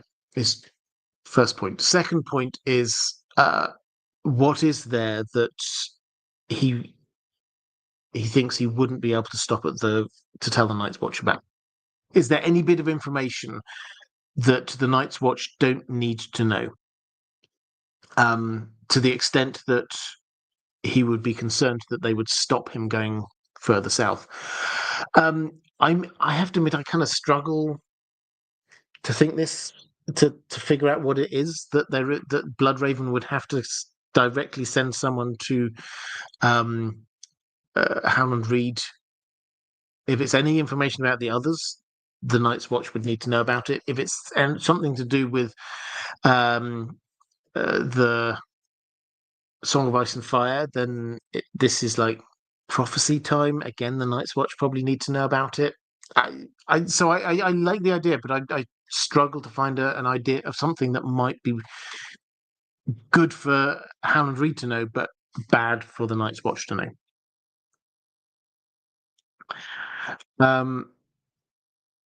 Erin's son X, could Bloodraven have influenced Benjen to go to the south when in doubt, etc., etc.? Yeah, well, when in doubt, definitely blame Bloodraven. I just don't know what we're blaming him for. Is the thing here? Why? If I could come up with something, and I'm very happy for the chat to suggest something, but if I could come up with some bit of information that Benjen personally has to go and deliver to Howland Reed, and not even stop in on the wall to tell them, oh, by the way, the others are coming, then that's then perhaps I'd go with this more. Jojo Action. Hi, Robert. Thank you for this topic. One thing I always wondered about is the speed in which Benjen left for the wall. I know why Benjen probably wanted to leave quickly, but their main concern must have been secrecy and avoiding attention, and wasn't joining the Night's Watch only days after his only remaining relative returns from war rather suspicious? Why not wait a few weeks or months or until another child is born? After all, if their plan was to set things up for Jon to follow Benjen, they had all the time in the world. So you also asked about Maester Aemon, that I think I've covered in the previous question. So the timing, was it not suspicious? Would people not have asked questions about this? My general take, I mean, I talked a little bit about this a bit earlier, that as a general point, Stark's joining the Night's Watch is not suspicious. Younger Stark siblings joining the Night's Watch is not suspicious. So the idea that he went, it's just the matter of the speed. And I think we need to place this within the context of what had happened. The entire continent had a massive civil war. Everyone is licking their wounds. The powers that be down in King's Landing, they've literally just got a new king. They're trying to work out who stays in power. Robert Baratheon's appointing new people. He's appointing a new Kingsguard, who's going to be his hand of the king. What's he going to do with the people who supported the other side? What about Barristan Selmy? How's he going to handle the Lannisters? There's like a million things going on down in King's Landing. So I think my take on this is that most of the Seven Kingdoms wouldn't care, because they didn't know anything about Benjen. If they'd heard, oh, Benjen Stark's joined the Night's Watch, so what? So most people are probably in this don't care at all camp. Those that are left over are distracted. There's other things going on, things that will appear incredibly important right then, and were incredibly important right then. Even those parts of the Seven Kingdoms that weren't very focused in on King's Landing, they will have been involved in this war in some way, and people will have died. And let's not forget, also, we've just come to the end of a long winter, and then there was a war. Everybody's wanting to focus in on, let's just go back to the farm, let's plant some crops, let's just try and rebuild our lives a little bit. So most people wouldn't care. Of those who were left, most people were very distracted. And thirdly, anyone who was paying any attention, they wouldn't actually, again, this comes down to the speed of communication in those days, they wouldn't actually hear about this until probably months later. Benjen heading to the wall, so he left a bit after the wall to start with. And then he would have had to travel up to the wall. I can't remember exactly how long it takes to travel up to the wall, but it's a good couple of weeks or more. And then they don't send out ravens from the wall saying, and here's our list of our new recruits. So that probably would have just, for anyone outside of Winterfell, who obviously will have noticed him heading off, this information would not have come out until much later. So most people wouldn't care. Those who did care, most of those were busy concentrating on other things. And if there's anyone left, they probably didn't get the news until much later. And the news wouldn't have focused in on, by the way, Benjen Stark left literally a couple of days after Ned Stark got back to Winterfell. What's that all about? They probably wouldn't have got it until Ned Stark's there. He's got his firstborn son. He's got a bastard son, and hey, maybe even they wouldn't hear it until and Kat's pregnant again. So that's the news, and it's like, oh, okay, fair enough. He's now not like next in line. He's now potentially third in line, fourth in line. So it's less of an issue. Class Ballerina. Cold Hands speaks the old tongue. If he's not an ancient first man, could the Night's Watch teach it to rangers so they can communicate with certain wildlings? Can Benjen speak it? And will it ever be important? Yeah, so Benjen speaking the old tongue is quite an interesting one. Not Benjen, Cold Hands speaking the old tongue is quite interesting. He doesn't just speak the old tongue. He speaks common, what everyone else speaks. How does this imply he's actually from? And the old tongue is this. People, the wildlings, often speak this. Does this imply anything? I think not. For the simple reason, I think Cold Hands has been north of the wall for a long time, and he's had time to be learning a new language. So I don't personally think that there's a big mystery there. But if he's not an ancient first man, could the Night's Watch teach it to rangers so they can communicate with certain wildlings? Well, yes, and I think that the fact that so Bran recognizes this as the old tongue, I think it seems to imply that they knew, educated people kind of understood, in the same way that if someone speaks a language that you don't speak, but you might go, oh, yeah, I think they were speaking French, because you kind of understand maybe a few words here or there. You maybe, or Latin is probably a good example, is that it's a language you might never have heard spoken, but you've kind of like got a feel for what the language is like. And that's the kind of idea I think we've got going on there. Can Benjen speak it? As far as we're aware, no. Will it ever be important? I mean, world important. I don't personally think it's plot important.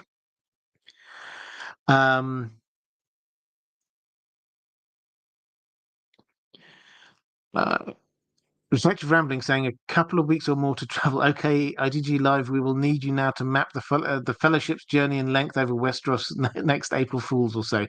Thank you. Yes, that will be the Fellowship's journey over Westeros. Yeah, that'll take a while. In fact, actually, just as the complete aside, I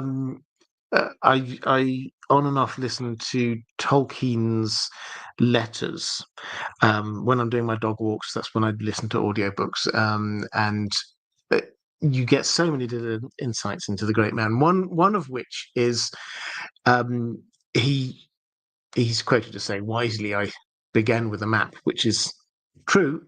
But also he found that having got the Lord of the Rings, or obviously it was published in 3 parts, but he decided this needs a map. And he got his sort of like rough sketch map out. But in order to make it absolutely right, he then had to go through and check everything he'd written. How long does it take them to get from here to here? So do I need to stretch this out? And he goes into great detail about how hard work this actually is, getting the map to exactly fit. In fact, he gets Christopher, his son, works on this, and we're told he worked all the way through it because he had a deadline, and they say he worked all the way through the night until like middle of the day the next day, just laboriously going through this map, which I think shows both of the Tolkien's attention to detail, but also how easy it is for maps to not accurately show what's there. Digression again, at least my third digression of the stream. Let's go to Corvus Corax saying, "Good evening, Robert, and good boy Dan. How long has Benjen been gone in book time? It seems an awfully long time for him to keep himself alive for the others, or for the others to keep him alive, if that is indeed where he is." So, yeah, it's an interesting question because we often don't think about the actual timescales. So he heads off in the third John chapter of book one.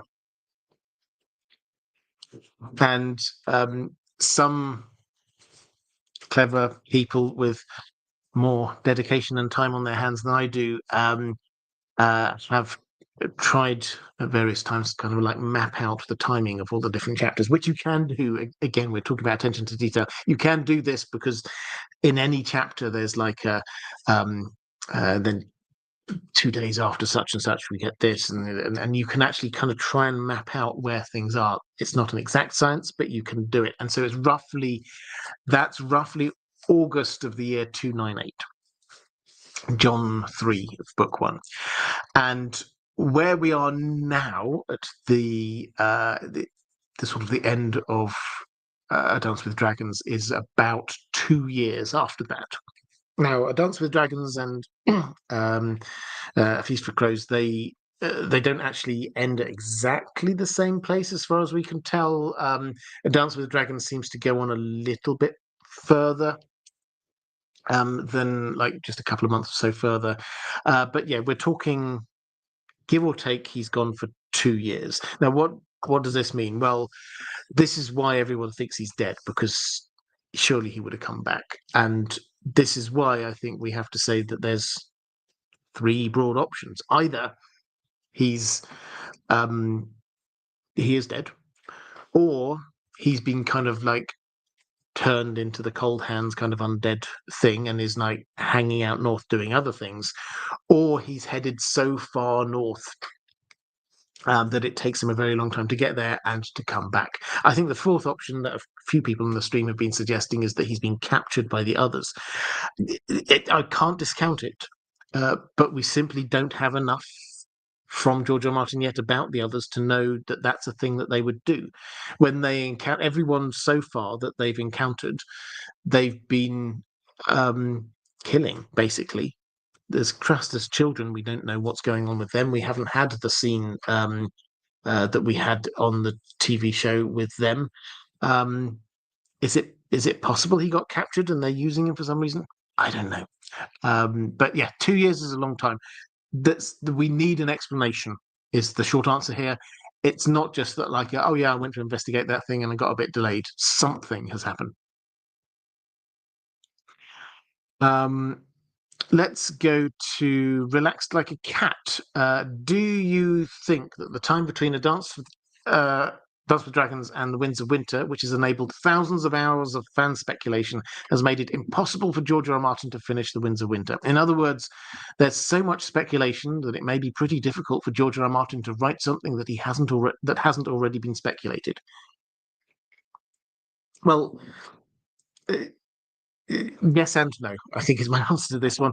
I think yes, I definitely agree that when we get The Winds of Winter, fingers crossed, when we get to The Winds of Winter, then we will probably go through this and go, oh yeah, somebody suggested that might happen. Oh, there's an article about this over there. Somebody did a video on that. We can probably go through it. I'm sure nobody's got everything exactly right. Of course they haven't. George R. Martin he's a gardener writer. He's heading off in random directions at times. But I'm sure that a lot of what we know is already out there as you say, as speculation. So that I think is the yes bit. I think the no bit is that I don't think. Well, firstly, I don't think he pays as much attention to uh, what's said online about ideas about what he might be writing next, what's going to happen in Dream of Spring, as sort of the Winter. I don't think he spends as much time thinking about that and focusing on it as we sometimes think. All the kind of the reports that I've ever got from like how it works with him is that obviously he can't live completely in a vacuum, but it's more his minions, which is what he calls them, the team he has around him. They're kind of like pointing things out to him and saying, "Oh, do you know this? There's this thing going on there. There's like drama going on, and he's blissfully unaware of it." So I think he sometimes he doesn't actually pay as much attention. He doesn't do. He used to be on bulletin boards. He used to be engaging a lot in conventions and doing talks and stuff like that. He does a lot less of that these days. So I think he just genuinely doesn't hear a lot of this, and I think that's good, because I think that means that that's not weighing down on him. All of these things, I I think he's not in the world of like going, oh, I can't write that now. I think he's a strong enough character that he's going to write what he's going to write, and it's not dependent on, oh, I can't do that because that person over there did a video saying that, and oh, now I've got to change that, so it catches everyone by surprise. I think he's very much in the camp of he's going to write his story, and maybe some people have picked up on stuff, maybe some people haven't, but it's his story. Let's go to Greek Wilbert saying he was talking about Shay and Osha being better. Yeah, so I mean, he obviously the TV show. He obviously was aware of what was going on with the TV show. Um, we often get people wondering, is he going to change things because of the TV show? Um, I think he's set it up to be very clear that there are the big beats of the story may be the same, but the detail is going to be different. But yes, certainly with so with Shay and Osha, these were quite. If you've not come across this is two of, I think it's now four characters in TV shows that he's come out and sort of said in one way or another, this character comes across better on screen than they do in my books, which is a massive credit to the people who write it and also the actors involved. The other two, incidentally, are Viserys and Helena in House of the Dragon, both of whom he said these have added layers to the characters that I've got there. He was particularly kind about Paddy Considine, and I agree. I thought he did a fantastic job with Viserys. But yes, so Shay, he said, added layers to the character in his mind in the book. Shay as a character, I mean, he didn't say two-dimensional, but she was a sex worker who was sort of using Tyrion, but the way that the character was brought to life on screen added an extra layer of care there, which added to what was going on, and he acknowledged that. With Osha, he said, the actress whose name I've forgotten who did Osha, brought her to life in a way that he wanted to add more when he writes about her again, which I think is good news, that this means probably we're going to see Rickon, but when he writes her again later in the story, he will take some of what that characterization brought to the character and add it in. So he was obviously aware of the TV show. He was involved in the TV show for the first 4 seasons, and he's not immune to being reacting to other stuff around that. But broadly speaking, I think he's now a lot more cocooned than he used to be. And I think that he's a strong enough character that he's not just going to be reacting against stuff that he's seen or heard elsewhere.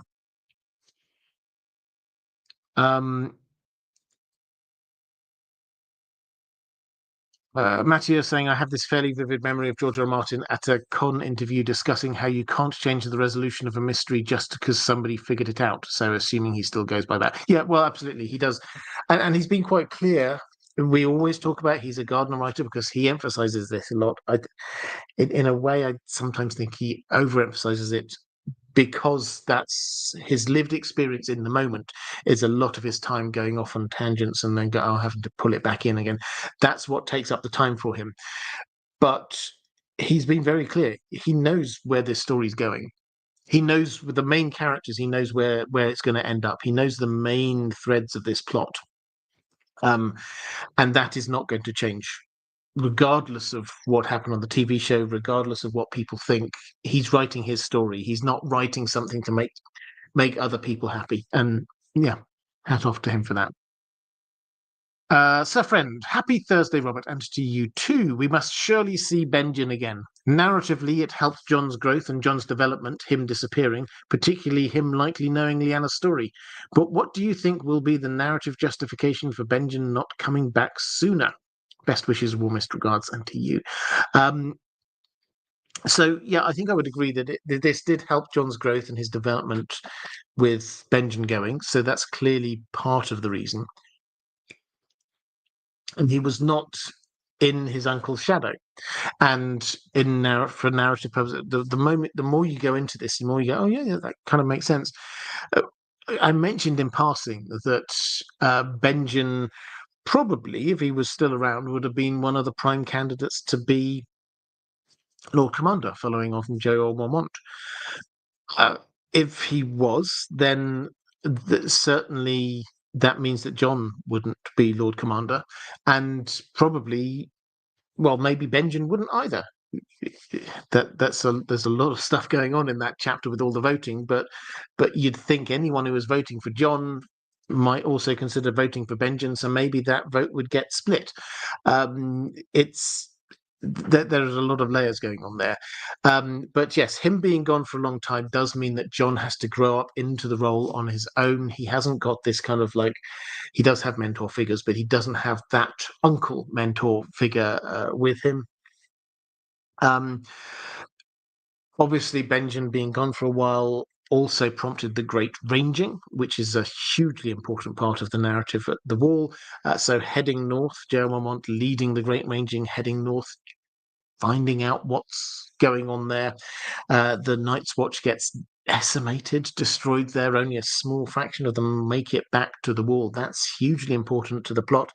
Part of that was prompted by Benjen.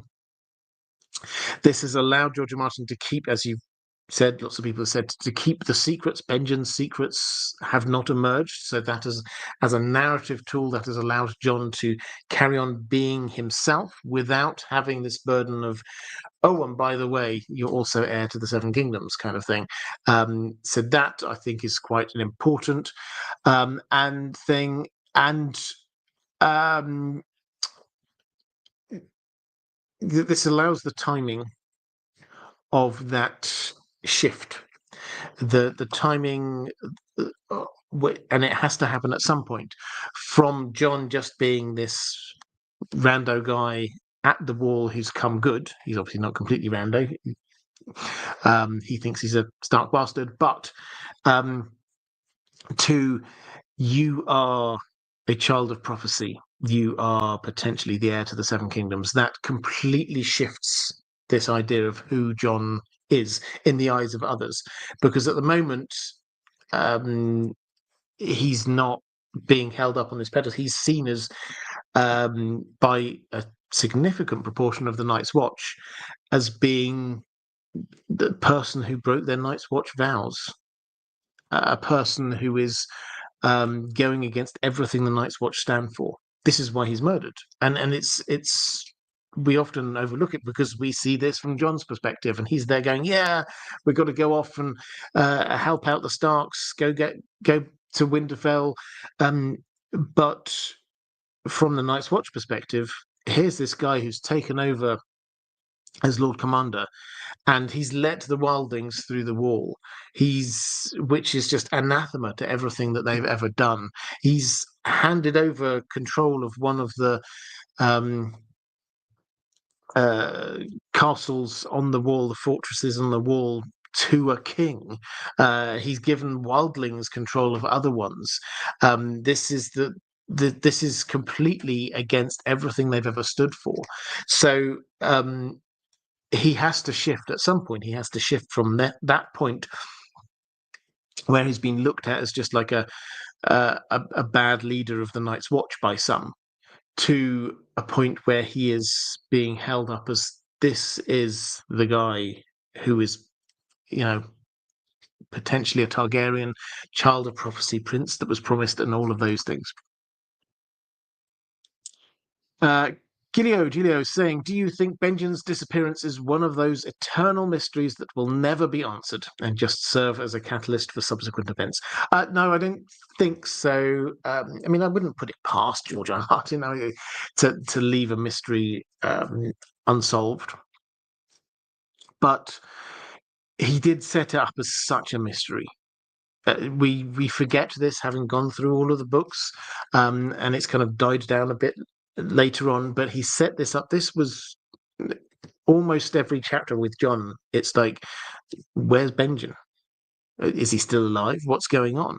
The great ranging is up there. Where is he? What's happening?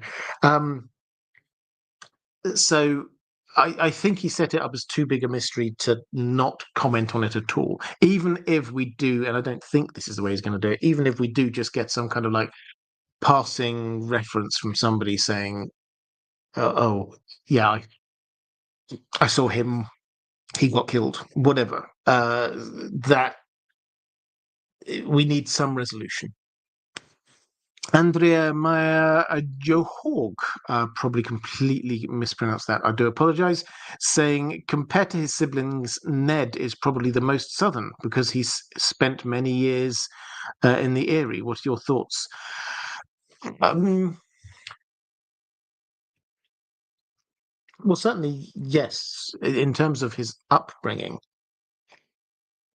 he was. How old was he? He was still quite young when he went down to the Eyrie.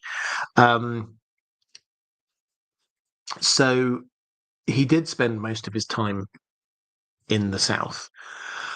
And I think this has allowed him to understand a whole lot more about the southern culture. He went against what many people in the north would have wanted, but he created a sept in Winterfell for Cat, his new wife, and allowed scepters up there. So he's. I don't think I'd call him southern because he is such the epitome of this kind of starkishness as a character. But in terms of his upbringing, of all of those siblings, Lyanna is the one who is most often talked about as being very starkish in looks in particular. Brandon, he spent most of his time in the north, and Benjen, similarly, all his time in the north. So, if you had to, yes, Ned probably is. But my general feeling is that none of them are very southern. For all of the Rickard's Southron tendencies, none of them were particularly southern.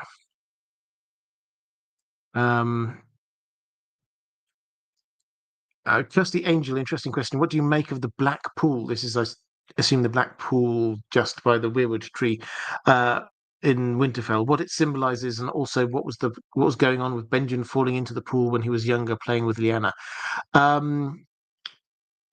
I mean, I'm not entirely sure uh, if there's a particular significance to that. In terms of the Black Pool, I think the uh, it, it adds to the kind of the when this is first written, this adds to the sinister feel of the Godswood from Cat's perspective, and this is somewhere when Ned is cleaning his blade, the blood off of his blade. So I don't think instinctively that there's a particular symbolism there, other than the way that the Starks, this is all very natural to them, but when we see it from an outsider's perspective, this is a little bit dark. Martin S. Just how harsh are the lands of Always Winter? Are they Antarctica cold or just northern Greenland cold? Well, we've not been there with any characters in the books, so it's hard to tell. And frankly, I've not been to Greenland or Antarctica myself, so the the difference in cold between Antarctica and northern Greenland is a slight mystery to me too.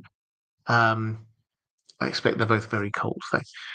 But I think the lands of Always Winter are sort of beyond the bit that we know, is the sort of best way that we can answer this. We have north of the wall, we've got like the haunted forest, and the areas around the sides and edges of that, and that's where the wildlings are. They're all based around there. That is very cold, but inhabitable. Then you get the Frostfang Mountains, and there you get a couple of hardy wildling groups who are up there. We hear about a couple who are based up there. So that seems like the extremes of what humans can deal with. The land of Always Winter, the implication is that that is Antarctica type cold. That is like beyond where humans would naturally easily fit, which is why nobody's gone to live there and discovered, oh, there's some others here hanging out. Okay, let's go to which one? Where we got to? Nick Gull. Hello, Robert. We know Cold Hands is not Benjen, but do you think there is any chance that he still had contact with Bloodraven?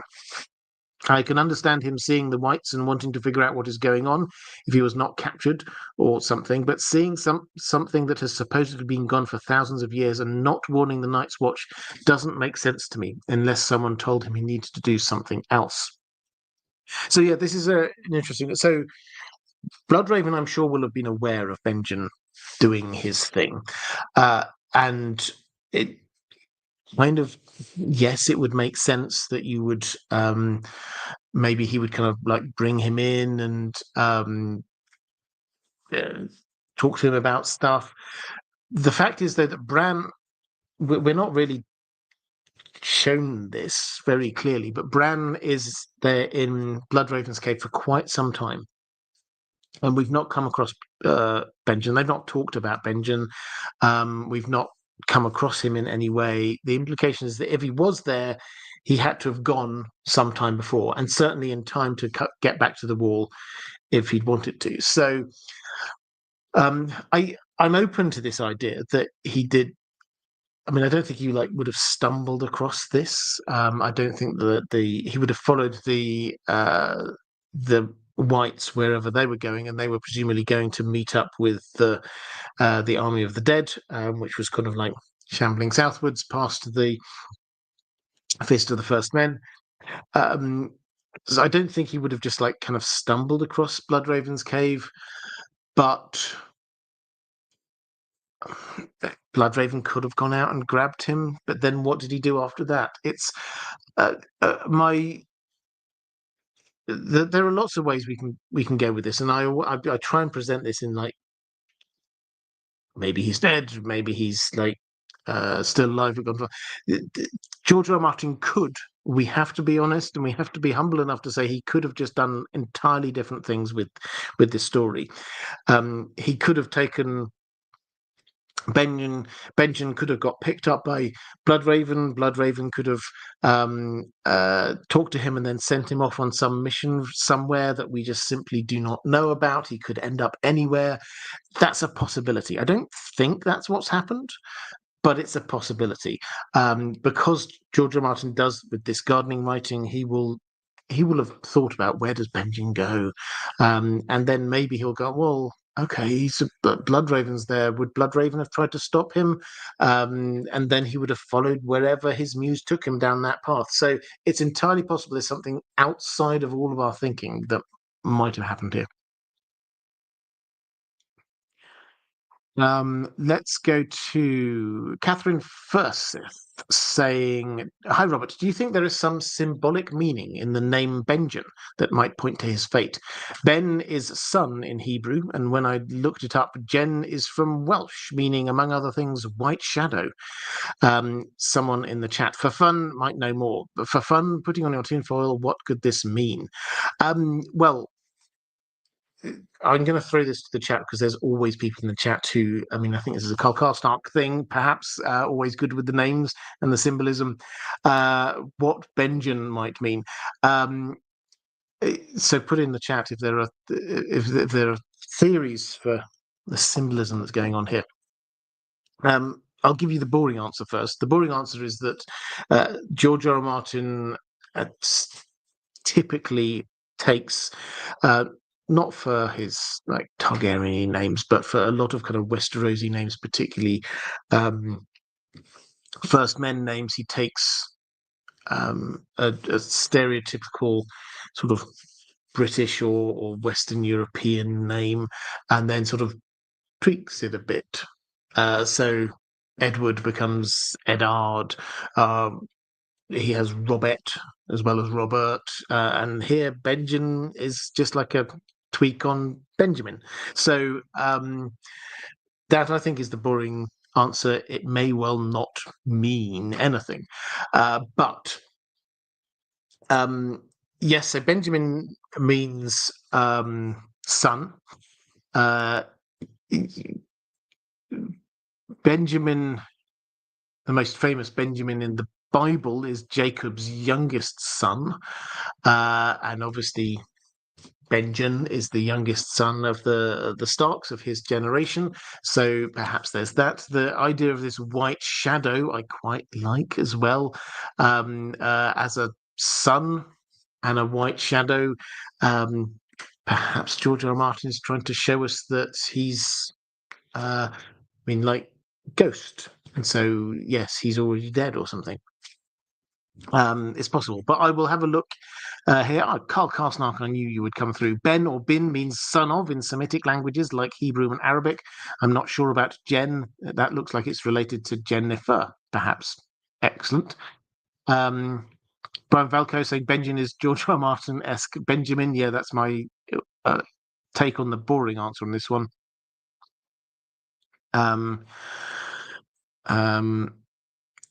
Brian Valco also pointing out a few other things that George R. R. Martin likes to do, like put a Y into something like Jane rather than Jane, Gayyne. Karl Karsnark, more here. Jennifer is derived from the Welsh name Guinevere, which means white wave or fair lady. Also, Lady Guinevere, obviously from Arthurian legend. Because the angel wondering whether this could mean son of the White Walker, referred to as shadows. It's possible. I'm not entirely sure how that fits in with his role in the story. Giulio saying, off topic, but are you interested in the Elder Scrolls? It's amazing and fun high fantasy. Even if not, blessings of the Nine Divines upon you. I am. I've spent more days, weeks, and months than I would care to admit playing around in Skyrim. For those at the time of recording this, for those who are not gamers, there was a drop. Elder Scrolls is one of the big fantasy role-playing franchises out there, and they just it's called Shadow Drops. They didn't announce it beforehand. They just rumors came out a couple of days before, but Oblivion, which is a game which came out, I don't know, 20 years or so ago, has they remastered it and re-released it, and then everyone's going crazy for it again, which is fantastic because it's one of the wonders of. It's like even though they've made the graphics so much better, it's still. I've not played the remastered version, but from what I hear, it feels like a game from 20 years ago, but just looks and is a lot better. Some of the mechanics have been updated, and it has kept. They had a fantastic cast for that, doing the voices. That I think they had Sean Bean, Patrick Stewart is the Emperor at the beginning of that. So yeah, I am a fan. But yeah, so I've spent more hours in Skyrim than I did in Oblivion, but I will definitely get to that. So let's go to where were we up to?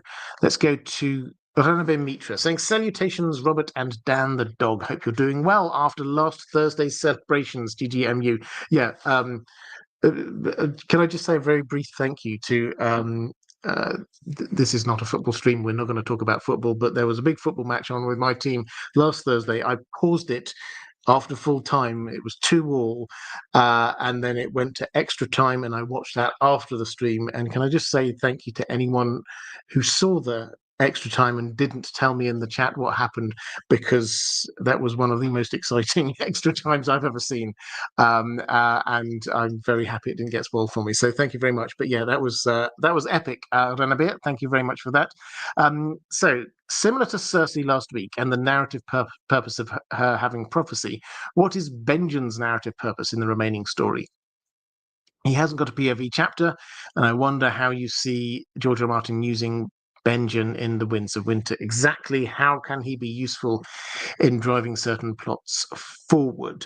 Yeah, I mean, I've sort of covered this, I think, a lot in answering other questions, but he's had a particular role. His absence had a role in allowing Jon to shine. His absence also prompted the great ranging, and his absence has also allowed for the mystery to remain. The mysteries that he knows about to remain mysteries until the point at which they are going to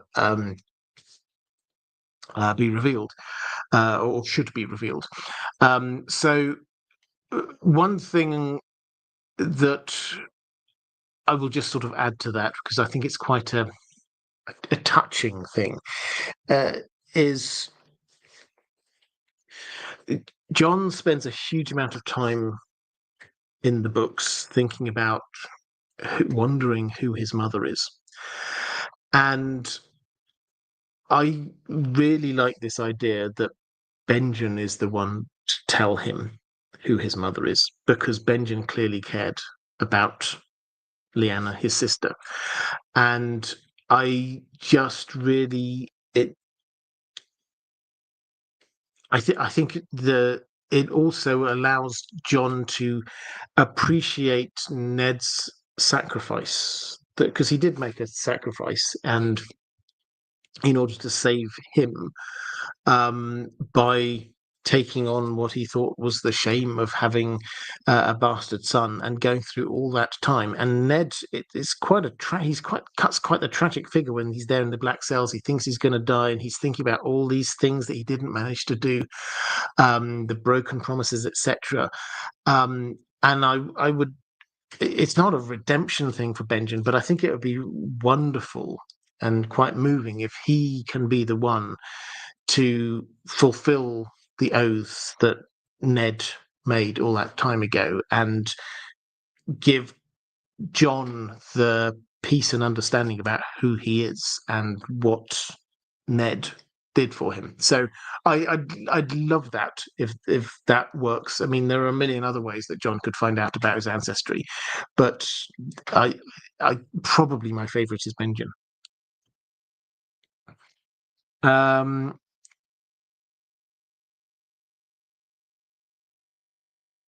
Mattia asking, does Sean Bean's character die in that one too? I won't spoil that one for you, but it's Sean Bean. Off grid freedom saying, why do you think Benjen took the black? Thank you for the super chat. I think I've answered this one in quite a lot of detail earlier. I'll give you the short version again. He knew about Rhaegar and Lyanna, and he didn't say something, and his silence led to a civil war in which thousands of people died. And or at least that's one interpretation. That's probably what the weight of that probably weighed down on him. Whether him saying something could have stopped the civil war is a completely different matter, but him not saying something had implications, and I think for that reason he joined the Black.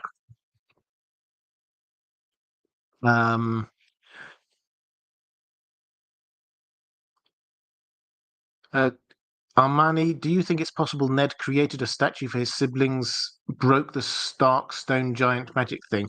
I don't think so. I think that we don't know all of the mechanism for how the Stark stone giant thing works. But it's possible that it's only the Stark lords or kings whose spirits go back to sort of inhabit the Winterfell crypts, and so you can have Lyanna can have a statue there, and she can be buried there, but her spirit isn't there. So I think that's entirely possible. I don't think having a statue there. We often talk about this as being like precedent setting, etc. There was one a couple of generations back. There was a random Stark brother who got a statue in there as well. So it's not completely without precedent for Ned to do something along those lines. Certainly, she's the first woman to have a statue there, as far as we know. I just like this idea that Ned did it. He wanted to have a statue of Lyanna, so eventually he could show Jon, this is what your mother looked like. And the only way that he felt he could get away with that is by also having a statue made of his brother, Brandon.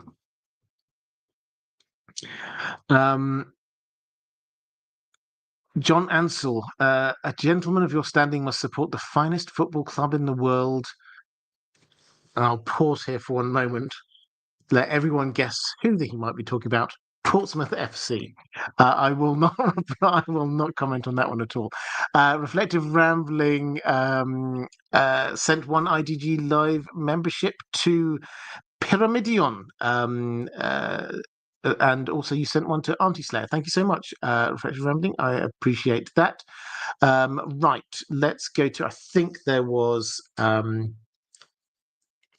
Who've we got? Martin S. We've got a couple more questions, and then I'll pick up whatever else I can in the chat. So, Martin S., how do Benjen's tracking skills compare to those of others in the Night's Watch, such as Anissa Thorne? Well, he was pretty good. We're not given like a tier ranking, but he's the first ranger, which implies that he is competent enough to be appointed head of the Rangers. There is somebody in passing. Don't think it was Joan Mormont, but it was like one of the other Night's Watch who sort of says no one knew the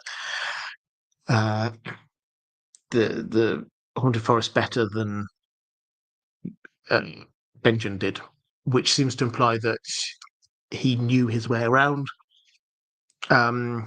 He was trusted to go on these kind of like missions. When Gerald Mormont wanted to send his best person, he sent him. So I think we can fairly say, yes, he's a good tracker. It was clear that Gerald Mormont understood there were some Night's Watch Rangers who were as good as you get and understood things and been doing these things for absolute decades. The couple, Will and Garrett, who go with Waymar Royce in the prologue, Gerald Mormont sort of says later, they were good Rangers. I mean, we sort of like in the prologue, we kind of don't think about, are these any good, because they die and they're gone quite quickly. But J.L. Mormont is quite clear that he sent some good people there. So there are plenty of good rangers out there.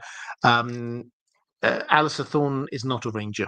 Alistair Thorne, incidentally, he was, in case you don't know his background at a very high level, he fought for the Targaryens in Robert's Rebellion and was basically given the choice, do you want to get killed or do you want to go up to the wall? And he took the opportunity to go up to the wall. I think Jeremy Riker as well, one of the other important characters up at the wall, was another one of those.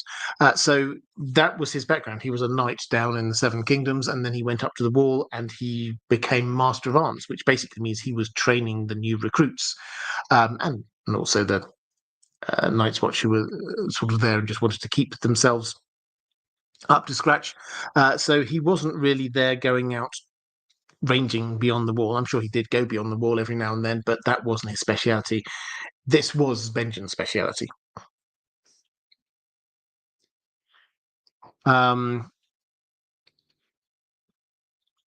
Kirsty Angel, could Jon have been named after Benjen?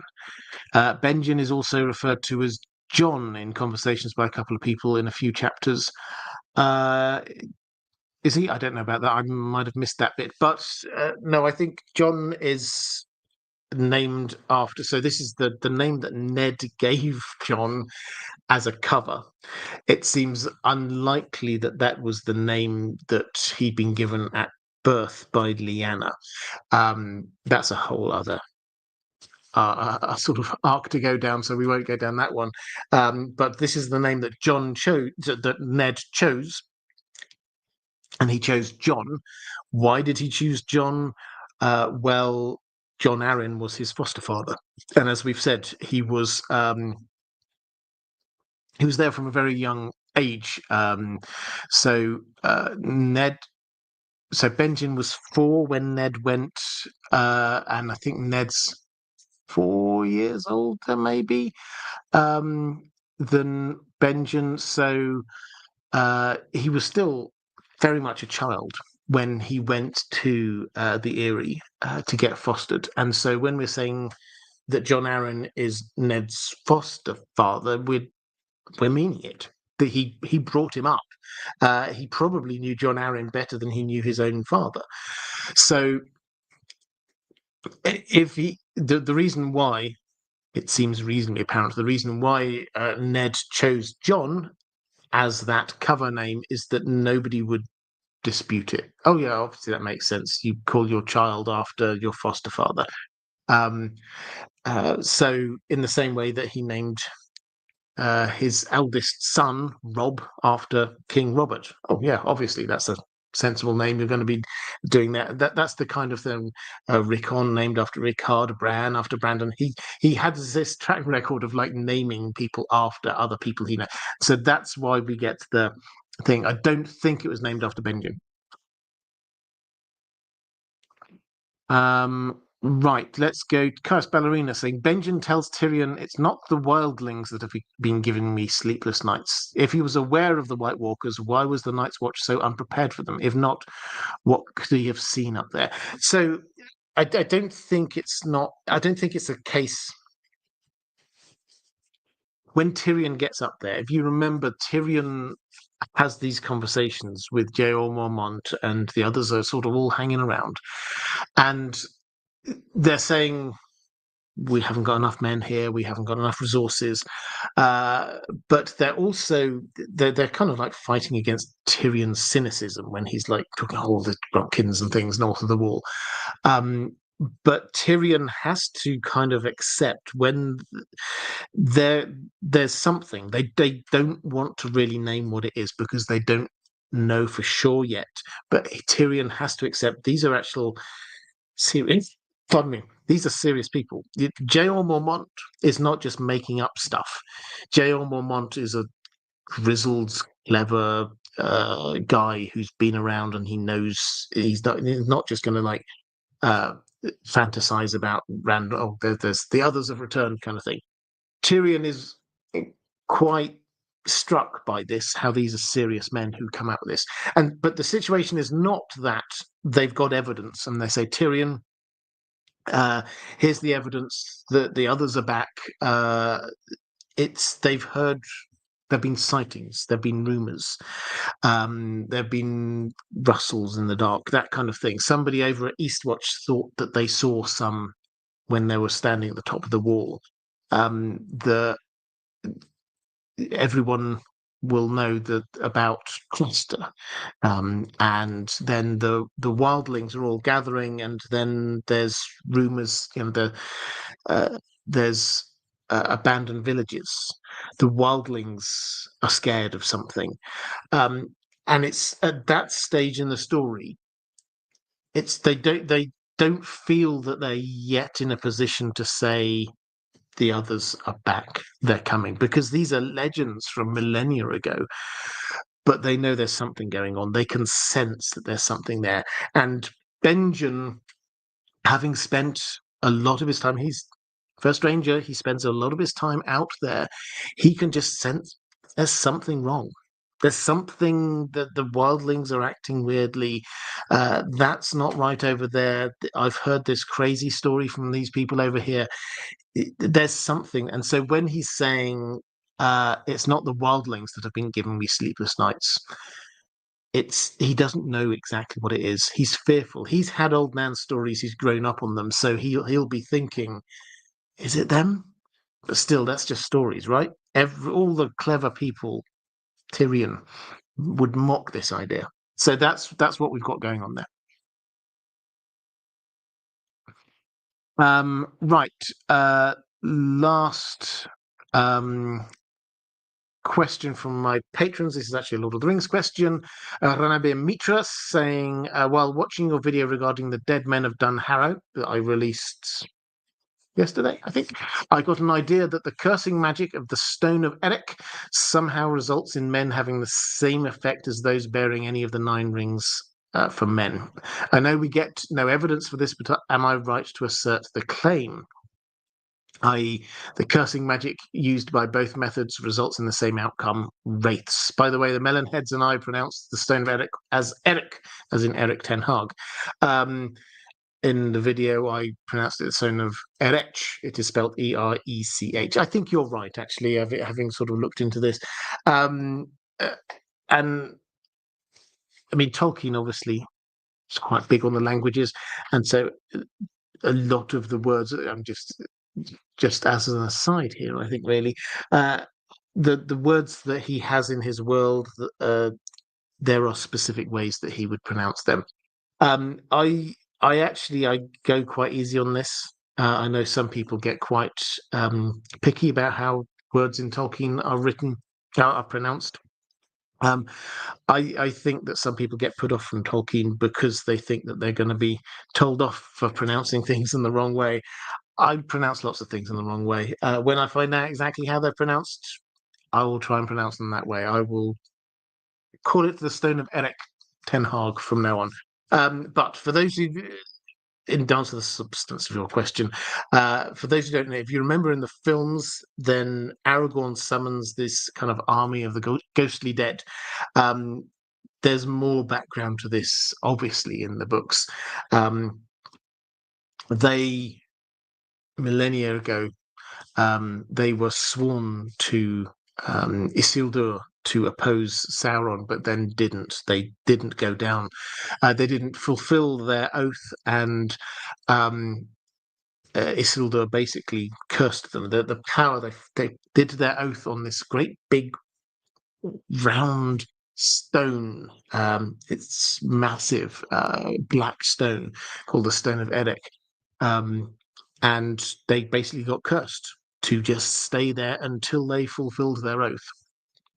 And then Aragorn, as the heir of Isildur, he gets them to follow him because he is the heir of Isildur, and they can now fulfill their oath in coming to support him against Sauron. So that's what it is. It's a classic a millennia-long redemption arc, is that they didn't do what they promised to do, and then they get this other chance to do it. And afterwards, Aragorn says, "Right, I now release you," and they sort of head off and disappear. So, is it the same kind of magic that the the Nazgul have, turning them into wraiths? Well, on one level, yes, in that they became wraiths, but there is a difference. They seem on a very practical level, they seem more ghostly. They don't seem to be like, whereas the Nazgul, they're riding on horses, they're holding daggers and things like that. They are wraiths, but they're still very much interacting with the physical world. Here, these are ghosts, as far as we can tell. They are wraith-like, but they're a lot more sort of ghostly. But I think the more important point here is the issue of control. The 9 Nazgul are under the control of Sauron.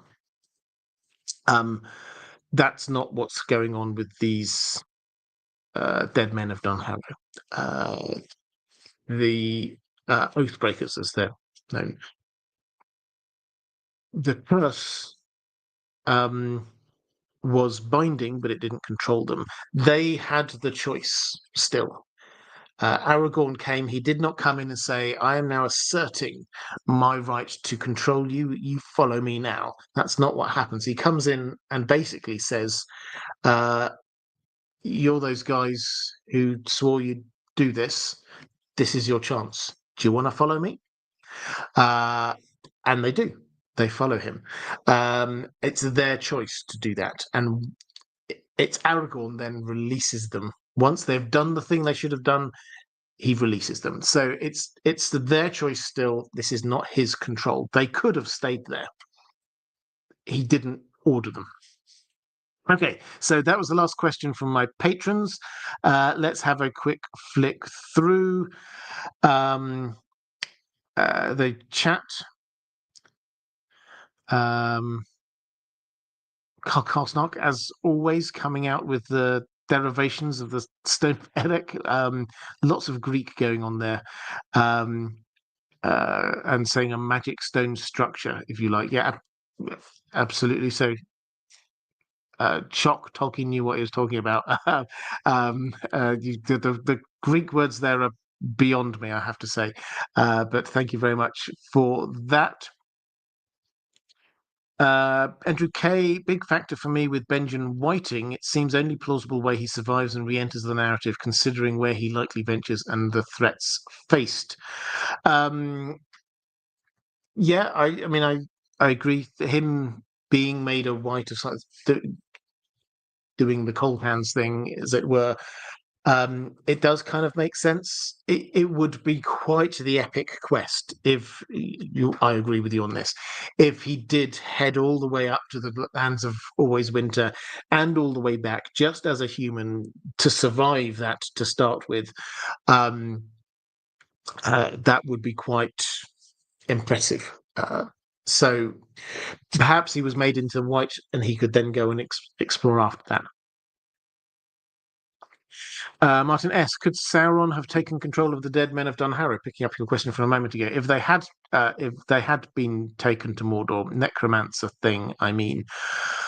Well, Tolkien is very. He has a very soft magic system. I think that the answer is not just by default. He couldn't, just because they were these wraiths, as they're not suddenly under his control automatically. Sauron could theoretically have cast some magic to do that, but one of the oaths are very powerful in Tolkien's world, and I think probably you would have to say, can Sauron take over the oath? And I suspect the oath would still stay there, even if he could somehow take control of them. So it's not beyond the realms of possibility, but I think the answer is probably no. Adrian Mendoza, do you think George will release anything this year? No. Sorry, I'd love to. Just as an update, the only thing I had hopes for this. Sorry, he may well release things from his other projects this year, but in terms of sort of World of Ice and Fire, no. The only thing I had hope for was the stage play And in one of his recent blogs, he said something that made me now think that's not happening this year. For the life of me, I can't remember what it was. I will dig it out and try and say it next time. But I did have hopes that it would be, because he said he was hoping it was going to be this year. I did have hopes it was going to be this year. Now, I think my revised assumption is going to be the first half of next year. So in about a year's time.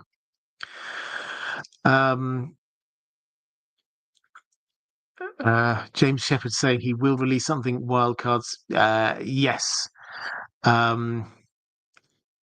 Andrew Kay saying not a football stream, but don't never forget the Pompey spoiled our potential treble run in the late noughties. Never forget, always forgive though. Let's have a quick flick through. Magma Frost 13, you've often said that Lyanna is the first woman to have a statue in the Winterfell crypts, but surely a woman was Lord of Winterfell at some point, given how long the Starks have been around. Yeah, I mean, this is one of those things where we know of no other woman with a statue, is probably the best way of saying this. I probably said it in a rather loose fashion of saying she is the first woman to have a statue there. Certainly, we get Bran and Theon and Ned and probably others all going past these statues on the top level of the crypts of Winterfell and noting who they are. Bran even is getting like a little lesson from Maester Luwin as he's going along. Yeah, that one's this person, that one's that person. And he's kind of listing them all. So we know lots of all these different statues. None of them are women. Does that mean there definitely aren't women? We've not been to the lower levels, so we don't know. We also don't really know the Stark inheritance laws. I mean,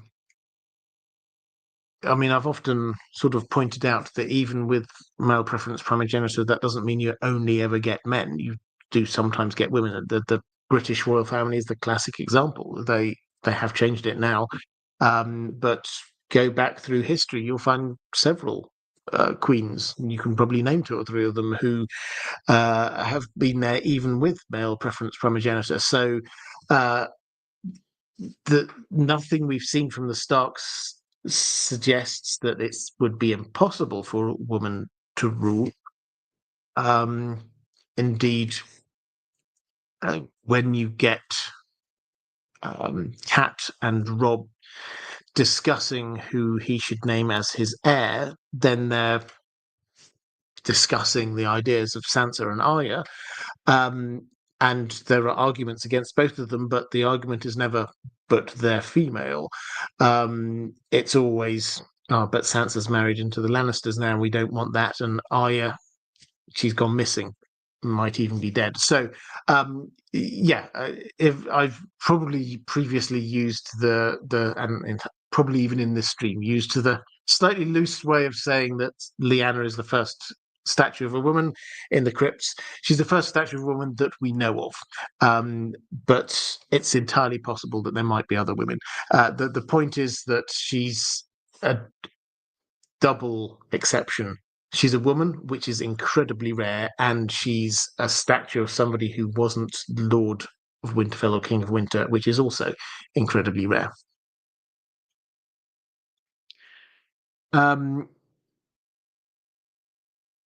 Right. We're saying there's a whole section in the crypts that's collapsed. We don't know what's there. Absolutely. James Shepherd saying, is anyone able to explain why the oldest levels are at the bottom? It's a great question. We've not had a full explanation, but it feels almost like a countdown to me. You're getting closer. Start at the bottom and you're getting closer to the top. Okay, and with that, I would think I'll probably start to draw this one to a close. We will be back next week. Between now and then, I keep on saying I will do, but I'm going to try and do a few more shorts. So look out for a few more shorts on this channel, IDG Live. Over on The main channel, I've got a couple of series of videos, Song of Ice and Fire videos, that I'm trying to finish off in the next 2 or 3 weeks. There's the Starks Winterfell Crypts one. I've got, I think, one more video I want to do on that one, and also a sort of a slow burn series I've been doing, working my way through the Varys. This is jointly with History of Westeros, working my way through the Varys storyline. Why is he doing all the different things? And I want to just pull this together with what is Varys's master plan. If you've ever wondered what's going on with uh, Viserys, the Dothraki, Phaegon, how does that all fit together? How are they wanting to take back the throne? Who were they backing? When and why did they change? I'll try and pull all of that together in one video. And over on the Lord of the Rings side, then there will be videos. I'm working my way through the War of the Ring, just breaking down the war that was happening in the background of the Lord of the Rings. So that's all happening over on the main channel. And I've also got something entirely random that I'm going to be talking about next week. Another channel which I'm hoping to be setting up. But I will talk more. I'm having teased that with zero context here. I will leave that one and talk about it a little bit more next time. But if you are watching this back a little bit later, appearing somewhere around here, is going to be a link to more live streams if you want to watch them. Appearing somewhere around here is going to be a link to my Patreon page, which is the best way to support this channel if you wish to do so.